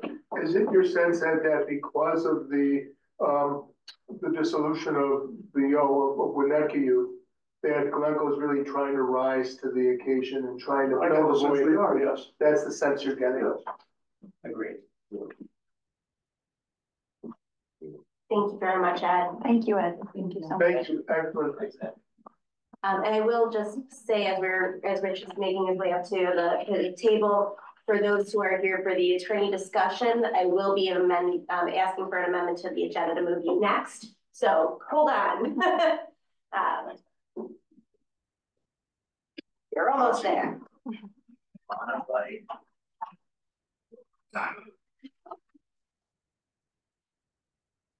Whenever you're ready. Okay. Well, good evening. My name is Rick from Kansas. Been a member of the Mental Health Funding and Oversight Committee for 6 years now, the last 2 as chairperson. Before I get into recommendations, like the others, I would like to thank the committee members for the work that they've done with the applications, also for their involvement with the agencies throughout the year. Each of us acts as a liaison to one of the agencies. We keep in touch with them. The committee members are Lisa McGowan, Joe McGowan, Sally Anderson, and Patty Barrera from Winnetka, Ines Gerdeslo from Glenview, Lynn King, Renee Cox, Tracy Summer, and myself from Winnetka, as well as trustee Daniel Rubin. Yeah. And then Steve, of course. And the committee would also like to, I'll do it for them, express our gratitude to Steve for his first year of leading us through this process and for his energy and his willingness to listen to new ideas for improving the process and for both the committee members and also for the agencies. So you mentioned a couple of things at the end of what I know we gave you comments. I reworked some of them, so I'll just go through them and it'll be quick. The Children's Advocacy Center requested $9,000 for the coming year. All of the committee members were in favor of granting this request. The committee continues to be impressed with the work that the center does in the township and also for following the previous recommendations that we've made to them. The Counseling Center of the North Shore requested an increase this year from $45,000 last year to $57,500. The committee recommends granting this request, which puts them in line with other similar agencies that serve the New Trier Township. The committee also stated that their presentation was the most comprehensive, and they did an excellent job of reflecting the value that they provide to the township, justifying this large increase. The committee was impressed with the Counseling Center's presentation and the data. That's being passed around right now. It's their presentation, which includes funding not only for themselves, but for the other agencies in the whole area. So yeah, they provided a whole breakdown of how it compares with the other agencies as well, which we thought was a very helpful tool. It's really helpful. We came prepared. Very smart for them. Yeah. So Erica's Lighthouse requested a $4,000 increase from $16,000 to $20,000. In our discussions, with the committee's discussions after the presentation, it sort of became clear to us that because we had been unclear about what they had actually done. They do not actually go into the schools. They just sort of drop their material off, which I think we had been led to believe differently. So when in disclosing the number of students and residents impacted by the services, they count the total number of students at each school, even though they were only delivering information packets. For example, a school like New Trier, only 25 kids are actually in their club, but they count the total number of students in the school as being impacted by their services. We did some calculations and said, even though they we allocated $16,000 to them last year, we felt that only about $267 was spent on New Trier Township. So the committee also stated that better data on the actual number of students impacted is needed in the future. Also felt that the agency did not train the teachers and only presented their materials to be used by the teachers in the schools if those teachers decided to use it. Past presentations by Erica's Lighthouse had led committee members to believe that someone from Erica's Lighthouse is going into the schools and presenting the materials, not just delivering the materials to the schools for the school to distribute. This is my sixth presentation by them. It's the first time that I thought, oh, I was like, wow, they're not actually in the school. So there was, I don't know why. The presentations were either he presented it incorrectly this time or the last five were misleading. It's also noted by the committee that the agency's focus seems to have shifted to more of a national impact that might not be filtering down to thoroughly impact Winnetka Township in a quantifiable way. The committee also noted that no feedback was collected from the students that the agency has reached out to. It's also unclear what follow-up occurs after the agency has delivered the packets of information to the school. So in conclusion, the committee agreed that more information was needed about what their current mission is and the numbers that, and we want to see numbers that support that. It's also stated that the need to disclose other activities might have been excluded from the application. So the committee was in favor of and approved maintaining the allocation that we gave them last year of $16,000, not increasing it. So we'll keep their funding level at the same level as last year. Will not increase it as they requested. Family Services of Glencoe requested a $10,000 increase from $40,000 to $50,000. As you may remember, there was a concern about the committee last year about the special allocation that was given to Family Services of Glencoe last year. That did play a small part in the allocation that we gave them last year. We did not give them the full amount that they had requested. So if we had given them that allocation, that their increase that they're asking for this year would really have been only $5,000. So while the committee does have some suggestions for them and a few questions, we do approve granting the full amount that they requested of $50,000. It was unclear how many mutual residents were on the sliding scale for them. It's also unclear if certain services they provide are restricted to Glencoe residents only. In their funding letter that we will give them in a few months, we will suggest that given the level of support the township provides, that all their services they offer should be available to all Winnetka Township residents. The committee stated that in the future, the township allocation be used to fill in the gap for clients on the sliding scale and also ones that whose insurance does not fulfill the full cost of services for them. Family Services of Wilmette asked for $84,000, a small increase over last year's $80,000 allocation. The committee agreed that this increase was justified. The committee noted that the minimal increase will be used to support the increased cost of services.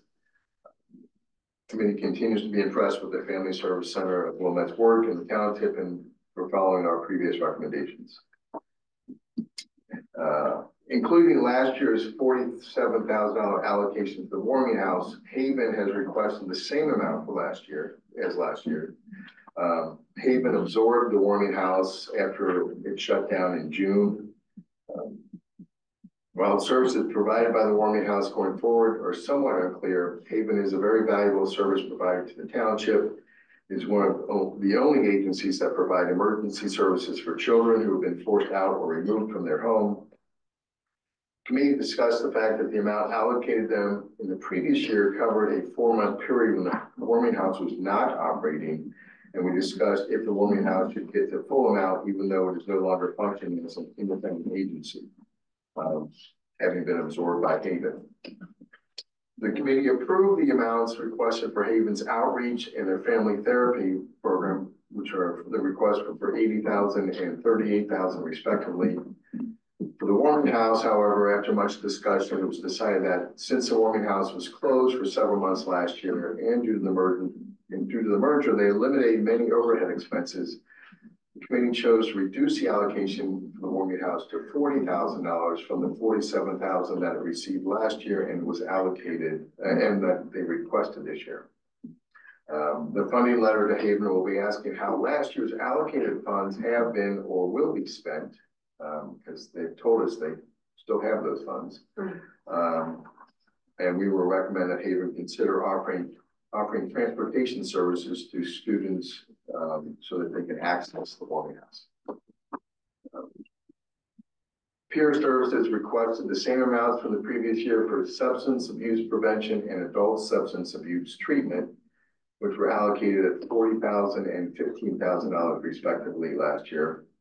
They have requested a significant increase for adolescent substance abuse treatment from $5,000 to $25,000. The committee mentioned that the increase was too high and recommended a 15% increase to match the 14% increase in their expenses in their budget. The committee approved the amounts requested for substance abuse prevention and adult substance abuse treatment, and approved the $40,000 and $15,000 respectively. For the adult substance abuse treatment, the committee approved $5,750, which represents a 15% increase over the $5,000 from last year. Take the full allocation for peer services to $60,750. Samarica requested a $5,000 increase from $20,000 to $25,000. Committee stated that the justification for covering uncompensated costs was fair. Committee is aware that the agency is asking for a larger percentage of their budget, and that they only served 33 New Trier Township residents last year. However, they have added a psychiatrist on site who specializes in adolescent psychiatry, which increases the cost per unit. It was also noted that during their presentation, it was mentioned that they strive to serve everyone, and because they accept almost all insurance providers, their reimbursement rate is lower than most other agencies. The increased allocation will help make up the difference and maintain their competitive pay for the staff. We will recommend that the agency do a better job next year in providing data to justify any increased requests for funding. So the committee has approved their request for an allocation of $25,000. Youth Services has requested $35,000 for their Pride program and $30,000 for the Share program.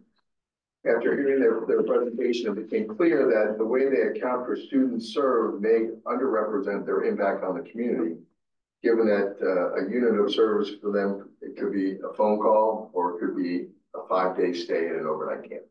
They count that each of those as one student served. And we pointed out to them that it's not really equal. They're not really getting credit for the camp. And so it was this discussion that we had that it really initiated the committee's effort to find better ways of accounting for each agency's impact on the community. Everybody does certain services differently. There are units of service. It's like a nice, easy thing to look at, but it's not always apples to apples. So we will be looking at this, investigating this, and studying this issue before next year's applications go out.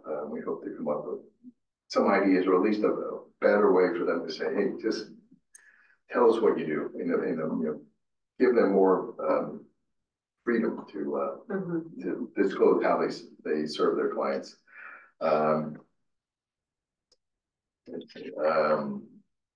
We hope next year's applications, so like I said, get closer to the accurate calculations for all the agencies. The committee approved the requested increases for both programs and approved the allocation of $35,000 to Pride and $30,000 to Share for a total allocation of $65,000. All members were in favor of and approved the YWCA's $25,000 request for the Domestic Violence Center. Committee continues to be impressed with the YWCA's work in the township and for following our previous recommendations. Committee believes that the Zacharias Sexual Abuse Center will be justified in asking the township for a much greater allocation than they asked for. Every time I hear them present, I'm like, oh, why aren't you asking for more? They do great work. So the committee has approved their $5,000 requested by the agency. And the committee continues to be impressed with the work that the center does for the township. And they also listen to and try to follow our recommendations. As I said at the beginning, the committee is looking at several ways to improve the application process. The committee plans to adopt a new system of having the agency submit quarterly reports to update the liaisons through the year. And with Steve's guidance, the committee also hopes to continue to improve the application process to make it easier for the applicants to provide the most relevant information and for the committee members to review the applications. And as I mentioned a few minutes ago, Committee also hopes to adopt a form that allows the agencies to provide better data that more accurately reflects their impact on New Trier Township residents and the community as a whole. So, thank you. Thank you. Any questions? Rick, excellent presentation. I had a question on Erica's Lighthouse. What was the basis for their request of the $4,000 increase? Did they articulate the reason they were asking for the? I think everybody that asked for more money this year, the first thing they talked about was increased costs, whether it's rent going up, just inflation, employee costs going up, especially the agencies that do therapy, which Erica's Lighthouse does not do, but the cost of therapists is gone way up. It's very competitive. These agencies are having a tough time finding therapists. So everybody, we were surprised when an agency didn't ask for an increase, because just with inflation and costs going up, almost everybody was justified in asking for 5 or 10%. So I think Erica's been at like 16,000 forever. I don't know what the history is, but I don't think that they've ever really asked that I can recall.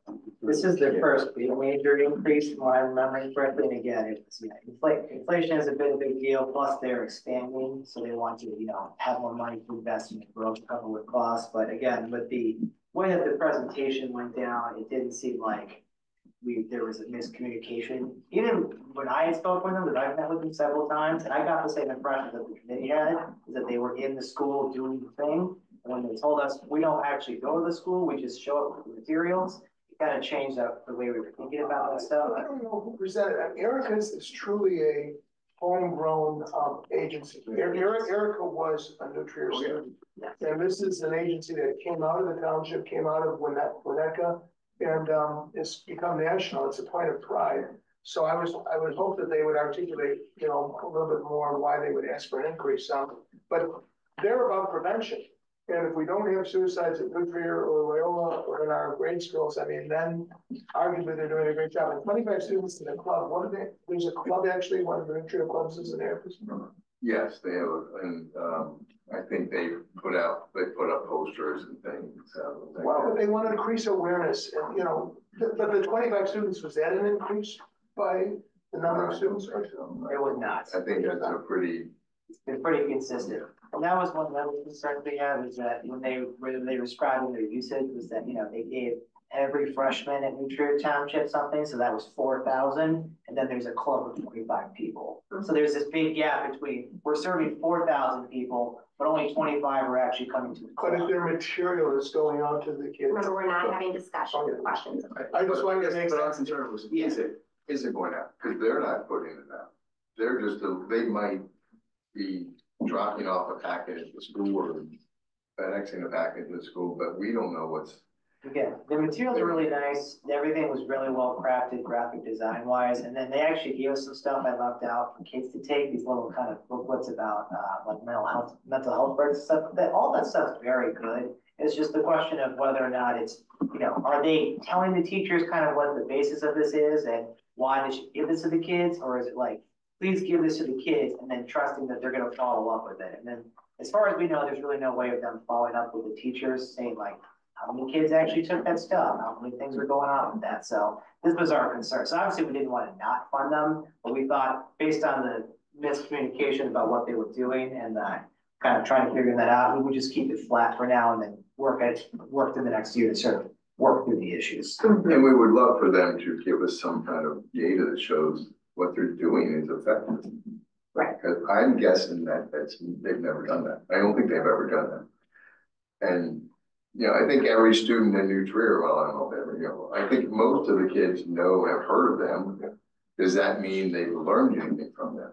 If there's increased awareness, it's very hard to measure outcomes here, but if there's increased awareness and there's a historically low trend of suicide, then arguably they could make the argument that they have. But is the awareness of the name Erica's Lighthouse, or is the awareness of how do I know if my friend is having suicidal tendencies? I mean, I don't know if everybody knows what Erica's Lighthouse does. They might have heard. And we've asked them, but I think you have to fund a huge study, and it's not a simple question to answer. Thank you, Rick. Thank you very much. I appreciate it. And thank you for holding it out for being last. For reminding me to make, but you're done for 6 years. This will be your last one, right? Yes, I'm, He's To graduate. he's transitioning out, he'll be moving to the disability. Okay, great. So we'll see you soon. Thank you. Thanks. All right, we now line the public comments. Then sorry, not to interrupt Oh. the comment section, but I believe I emailed these out Oh, please. spreadsheets to everybody that had the previous year, what they asked for and then what the committee came out. So if anybody wants these, feel free to take them, pass them around. But I think, I just believe I emailed them, but if you didn't get them, my apologies. So feel free to check. That's got to be breakdown of what they got last year. Well, this is only one set of them. Correct. I can go make copies. Everybody want their own You know, copy? if you would just resend it again, remember to BCC, yeah. I said I did it after the agencies ended last Yes, month. thank you. Pre-holidays. Remember. Do you want sure that it's in the packet for next month? Yeah. I think that's gonna be more important than me getting it tonight. Yes, absolutely. All right, So that's about thank you. Seeing no public comments, I'll now entertain a motion to amend the agenda to move the township attorney discussion to the next order of business. So. Second. All right, all those in favor, please say aye. Aye. Any opposed? Seeing none, township attorney discussion. So do we have Jim Kelly on the Zoom? He's up there. Yes. There you are, perfect. Since you are our current counsel, I would love for you to go ahead and chat. Just to present, how long you've had this relationship, answer any questions from the trustees, discuss your experience with townships and your rates. Sure. Generally, I started working for you in 2014. And then continuously ever since. You haven't had a lot of interaction. Most of the work we've done has been transactional, except the defense of an Illinois Department of Human Rights claim, plus a lawsuit brought in federal court against you for it was sort of a crazy suit dealing with the township and some of its officials conspiring with the village of Wilmette and its police department to wrongfully prosecute an individual. I've done a variety of things for you over the last, I would say, really 10 years. And that's pretty much it. My firm has transitioned. We've been, for 17 years, we were a firm out of Crystal Lake. In the last 18 months, we merged. During COVID, it probably wasn't the best time to merge. We now have 4 attorneys, 1 of counsel, and 3.5 support individuals. I principally do the local government and litigation in the firm. I represent a number of townships, and just in Cook County, Palatine Township Road District and Barrington Township. There are a number of other townships, and mostly northern Illinois, only 1 in southern Illinois that I represent. I represent most of the road districts, for example, in McHenry County, and probably 4, well, not probably, but 5 of the actual townships. The other townships call me as needed. I have several townships I represent out of DeKalb. It's not a formalized relationship like you have. Some of these townships have so little money that they literally only call when they need you, probably once every year or 2. My rates are generally $2.50 an hour, unless something unusual happens, in which case we'd have to discuss that. Generally, I also represent several municipalities in McHenry County. I represented 1 in Cook County. However, they had a complete change in their board as well as president. and I no longer represent them, but they're all relatively small municipalities with populations of less than 4,000.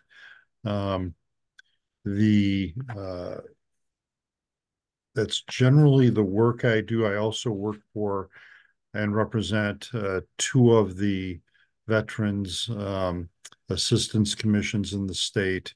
The synergy, I think, with those commissions and the townships is generally they do a lot of general assistance, and usually by far a lot more dollar-wise than most townships that we do in, at least out in my area out here where I am located, which is McHenry County. I'm the past president of the Illinois Township Attorneys Association. Also, I've been on the board of the association for approximately, I would say, 15 years now.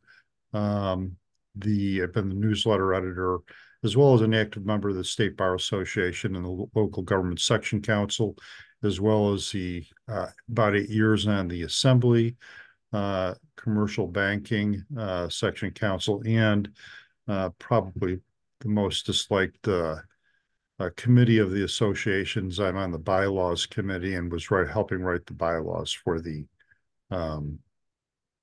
Bar Association. And that's basically my history. We've been doing this in private practice now for 20 years.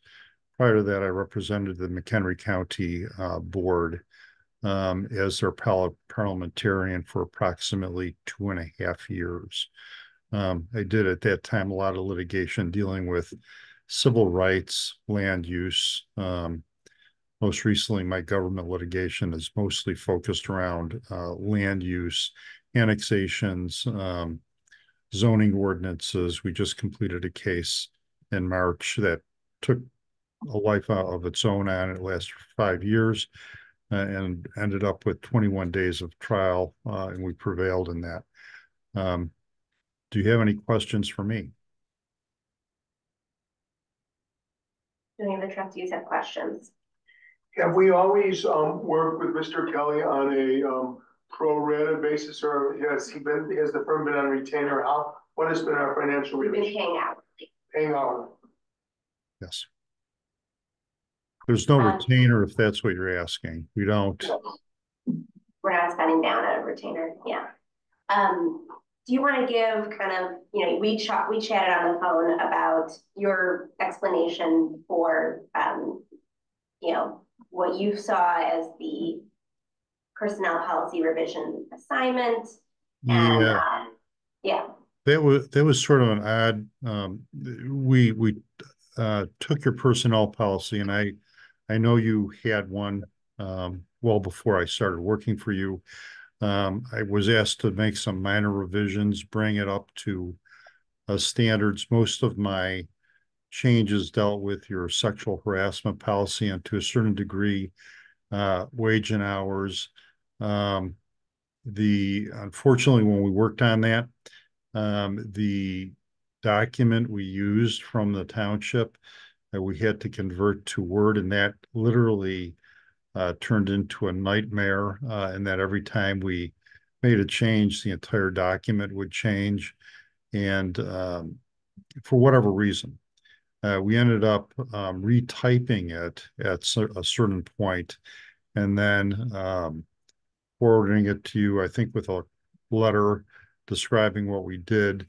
There were some things that were in there that I wasn't sure what the board wanted to do. I know from my previous interactions with the boards before you, they wanted an extremely liberal benefits for their employees, specifically for bereavement and other types of benefits.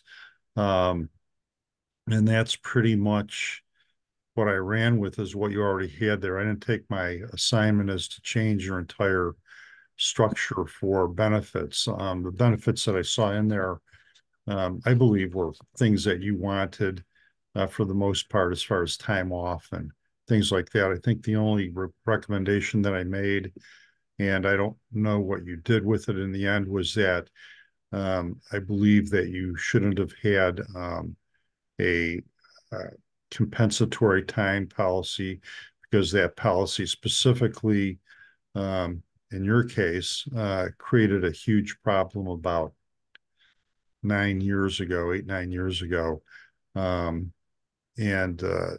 So we actually changed that, and I don't know where you took it after that. We also eliminated some of the provisions in there dealing with a complaint policy. If you had a complaint, or an employee had a complaint with regard to how their supervisors were treating them, and we modified that a little bit. There was just some very extraneous issues in there. How many hours of work were generated by the revisions? Do you remember? I would probably say about, well, if we excluded the time that we spent on fighting the document, at least initially, I'd say probably 8 or so. That sounded about right. We were billed for about 8 hours of work. We have not received an invoice. Oh, okay. Yeah. You know, and then, and Jim would mention, I was gonna send you the red lines that I then did. Yeah. Cause then I probably had to do another 15 hours or so of work on it. Because I had found some statutes that hadn't been updated. You know, some provisions that applied more to a business than to a government, or applied to a larger company. But I appreciate, you know, what you consider to be the assignment. Any other questions? Okay, thank you. So we have 2 additional attorneys to present to us tonight. Ross is here, so I want to give him credit for making it out. So were you at Niles earlier? Northfield. Northfield, sorry, Northfield. Yeah, okay, great. So at least you already have. Okay. Yep. Thank you, and I have the board. I emailed an electronic copy, and I'll be happy to distribute more for the board. I have maybe if you want to pass, that'd be perfect. A little resume book and a little proposal letter. It's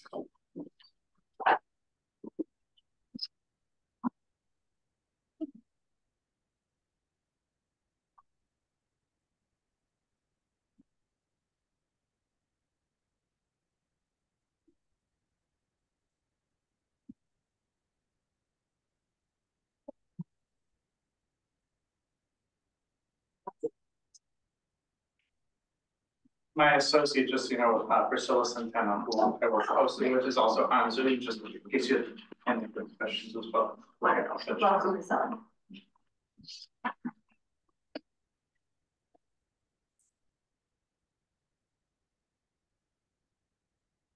Want to give us a highlight? Sure. Yeah. So thank you for having me. It's an honor to be here. I'm really excited. My name is Ross Seckler. I'm a partner with the law firm of Ogelson, Murphy, Frazier, McGrath.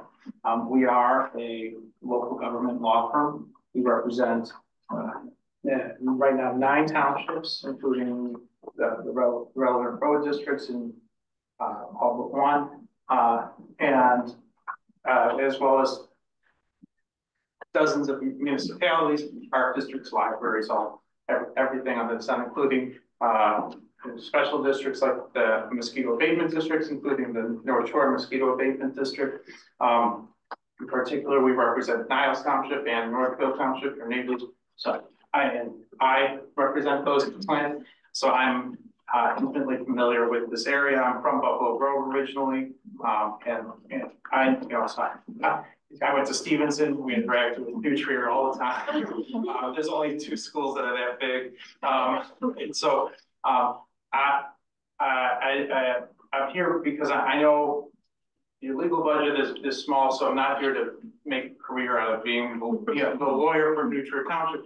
I'm here to help and do whatever I can to be that legal ear, that counsel that you may need from time to time, and really how we structure our services to clients is really based on whatever the client needs. Some clients want us at every board meeting, need more hand-holding than others.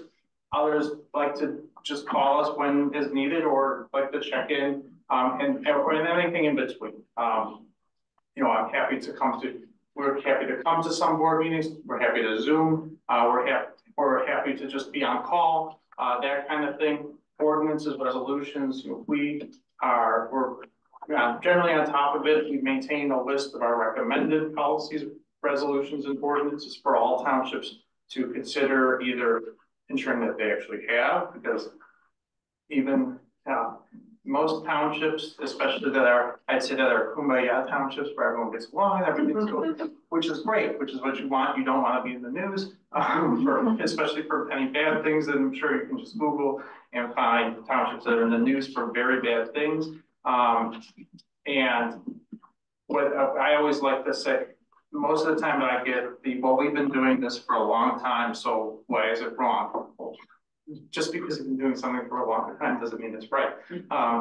And so the minute something doesn't become kumbaya, that's where things become very problematic. So what I like to do is always have, not to have too many things going on all at once, especially if not needed, is to have a list and go through whether the policy or ordinance has been in place, or should we be looking at updating it?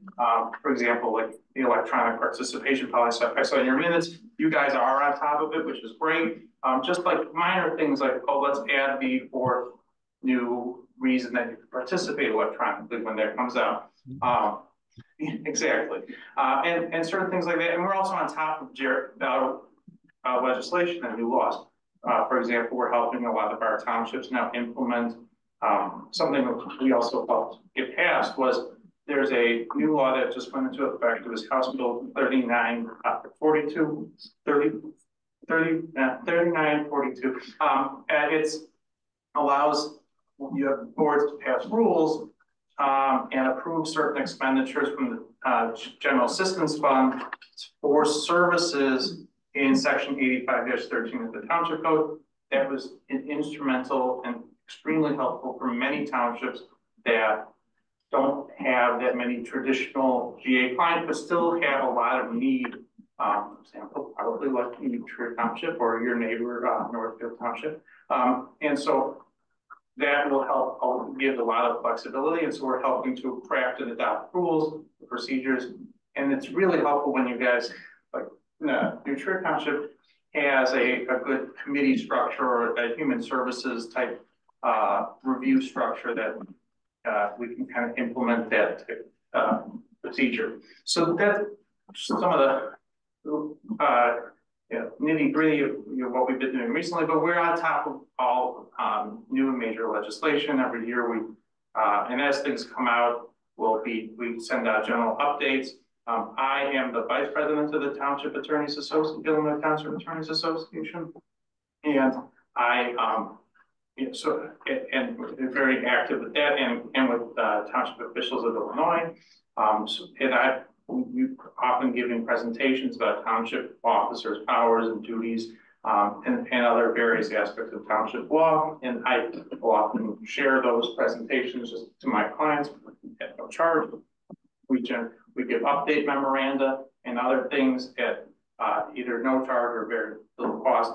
One of the benefits of having our firm that's so connected to the area is that when Northfield, I just was in Northfield Township Board meeting earlier today, and we also had the decennial committee meeting. So talking about efficiency, right, and reducing costs and efficiency, while certain things, of course, would need to be tailored to New Trier Township or North Niles or Northfield, of course, and some things are unique to each township. When there's certain policies or other things that everyone has to implement, it's more efficient that we're all kind of preparing it together and sharing that cost. It's not as costly for us. We don't have to reinvent the wheel, is what I'm trying to say. And that's helpful to on the bottom line cost-wise, as well as making sure everyone's kind of consistent. So you don't have to go from township to township and have something that's totally different. Most of the township wants that within the limits of the law. We would charge the same rate we charge our other nearby township clients, which would be $195 an hour. And we would charge it 1/6 of an hour, so 0.1 increments. Your rate is $195 an hour for township work? Yes, for all work, for all, and it doesn't matter if you're talking to Bert Olson, the founding partner, who's had 51 years of township experience, or me, or Priscilla, or an associate, it's all 195. So we kind of work that in. And so when you get my experience, you get Bert's experience, you get in the packet, we have our kind of our township team and who would be assigned to various roles. But that's not everyone in our firm. We have 21 attorneys, but people who specialize in townships, and everyone charges the same rate, and all have very high level of experience. But we also have someone who's a team of people who specifically do employment law. I think we have a whole litigation department if that were to arise. Hopefully not, but so we talking about personnel policies. It's been the season, especially with the paid leave, the new paid leave act, to make sure everyone's in compliance, as well as there's updates to VESA and other key employment related matters that need to be reflected in employment policies and updated. That's been Priscilla's in particular has been doing that with our other managing partner, Felicia Frazier, who really takes a lead in that. But while we're all kind of generalists, we also have our specialties. And what I would also be happy to do is, as the township elections come up, I specialize in election law as well. And so with that, I like to focus on how does, especially the township clerk's office, and how does the township government and government officials interact with that process, and make sure that you all as officials are staying within the lines of the law. And then the clerk's office is doing everything that office needs to do to at the local election official level to run that.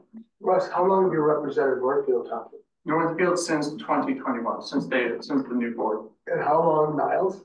Niles since December of 2021, yes. Thank you. Yeah. December, it was the end of December, yeah.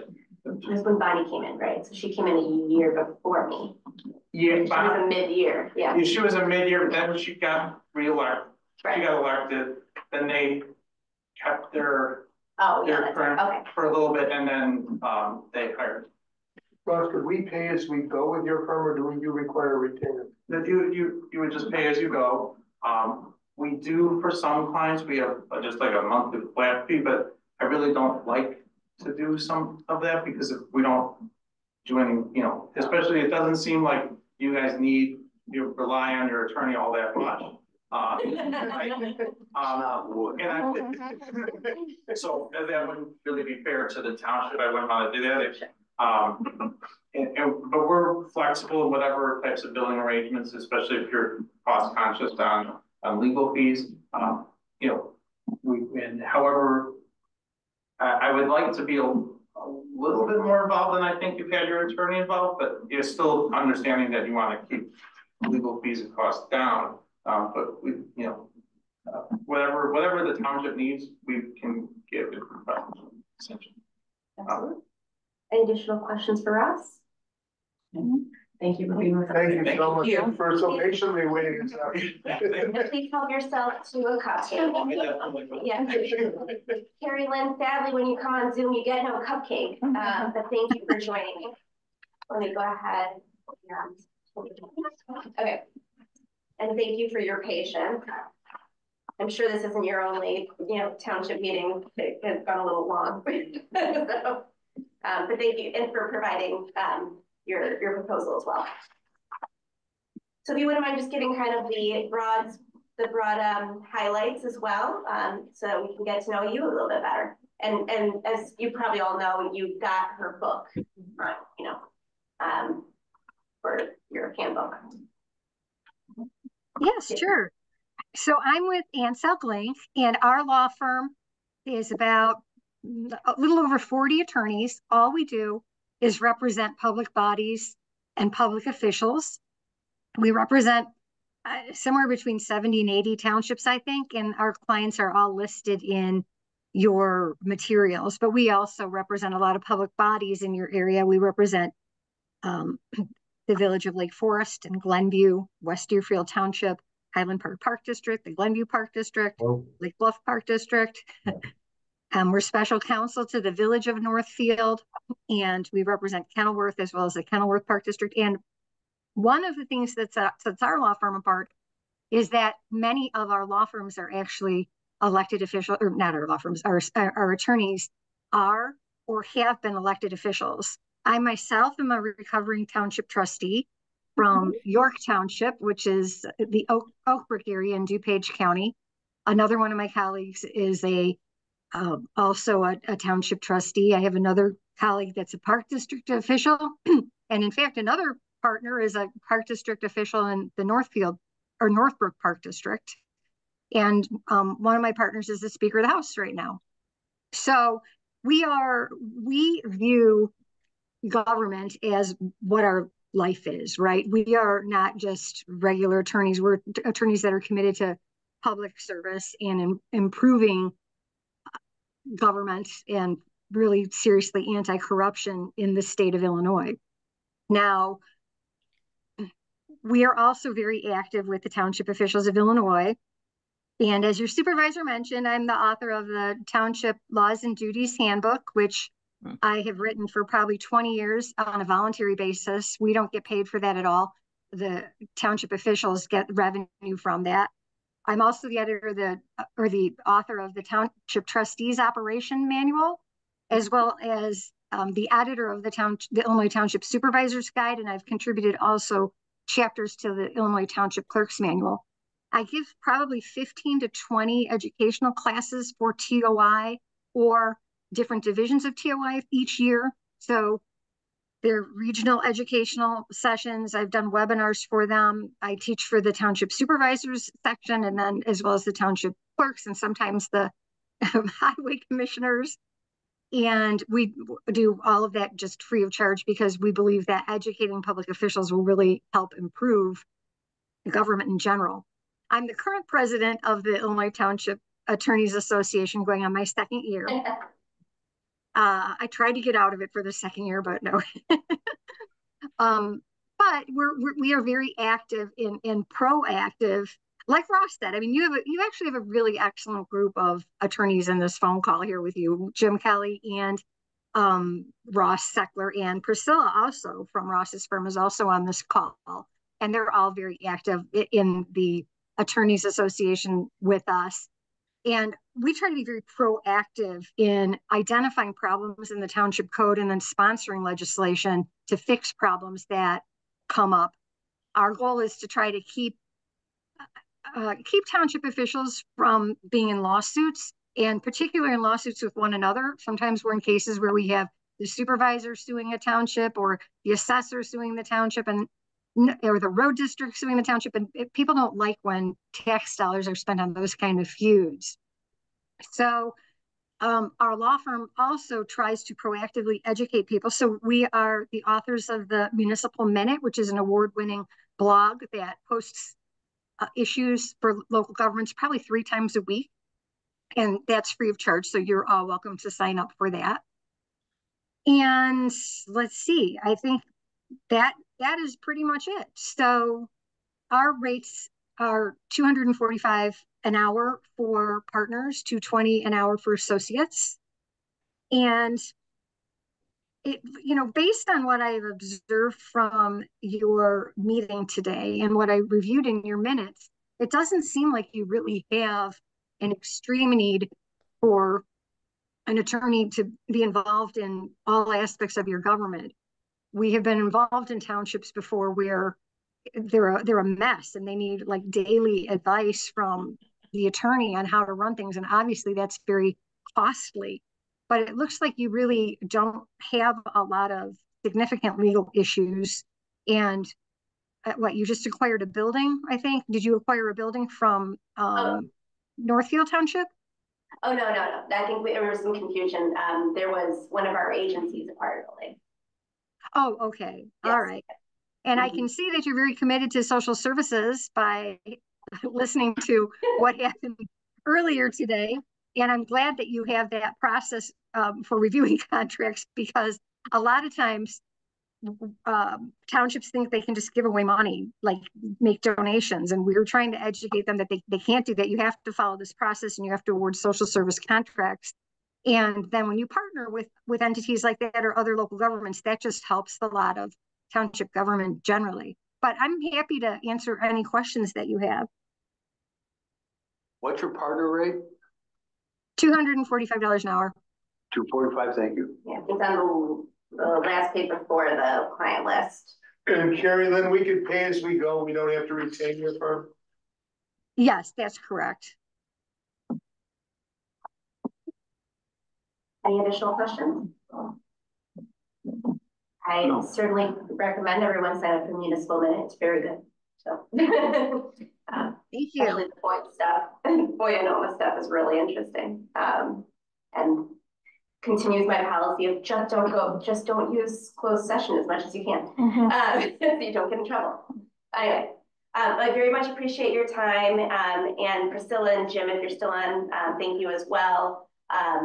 So for the trustees, you know, the supervisor appoints the attorney with the advice and consent of the trustees. There's no need to make a decision today if we do want to make any changes. So I'm not recommending that we make any changes today. I want everyone to read, because we got a lot of great information, and I would hate for it to not be reviewed carefully. Okay. So thank you all very much. Thank you. Thank you. Thank you. Thank you. Okay. Thank you all for being so patient. All right. Okay. Blowing up text from the 10-year-old. Okay. We are now in line for these acknowledgement of the staff reports. We've received staff reports from our township administrator, food pantry manager, restorative justice coordinator, general assistance director, outreach and communications director, and community partnerships coordinator. Is there anything that anyone would like to grab from the reports for discussion?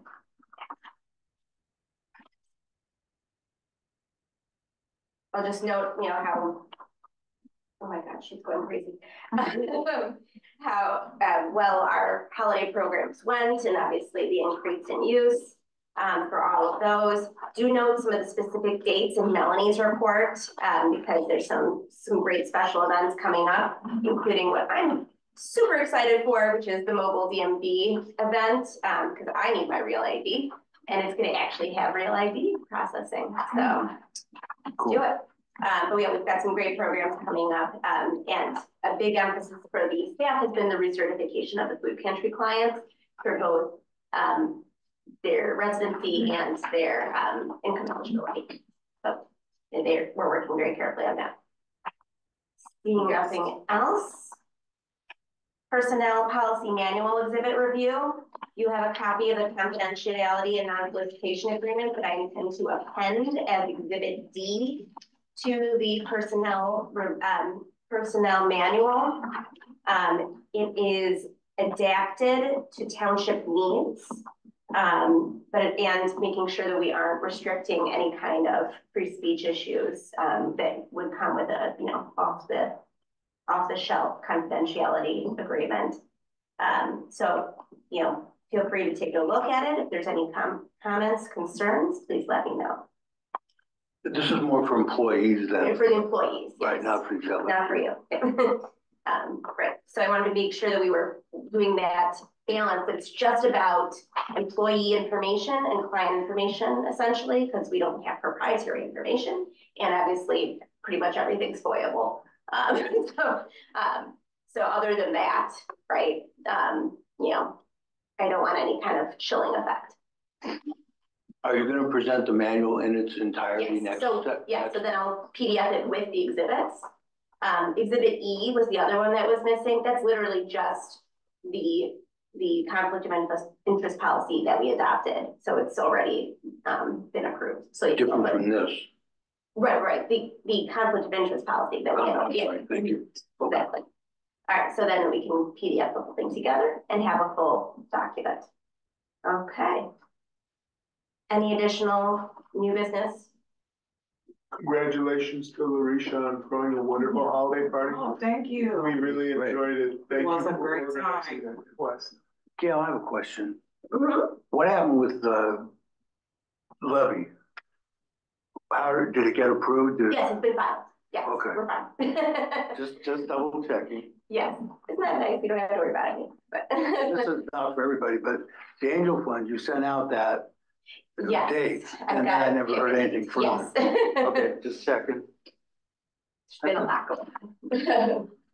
All right, with that, at 9:49, within the 3 hours that Zoom gives me, I'll call for a motion to adjourn. Is there such a motion? So moved. All the, second, great. All those in favor, please say aye. Aye. Any opposed? Seeing is unanimous. See you in a month.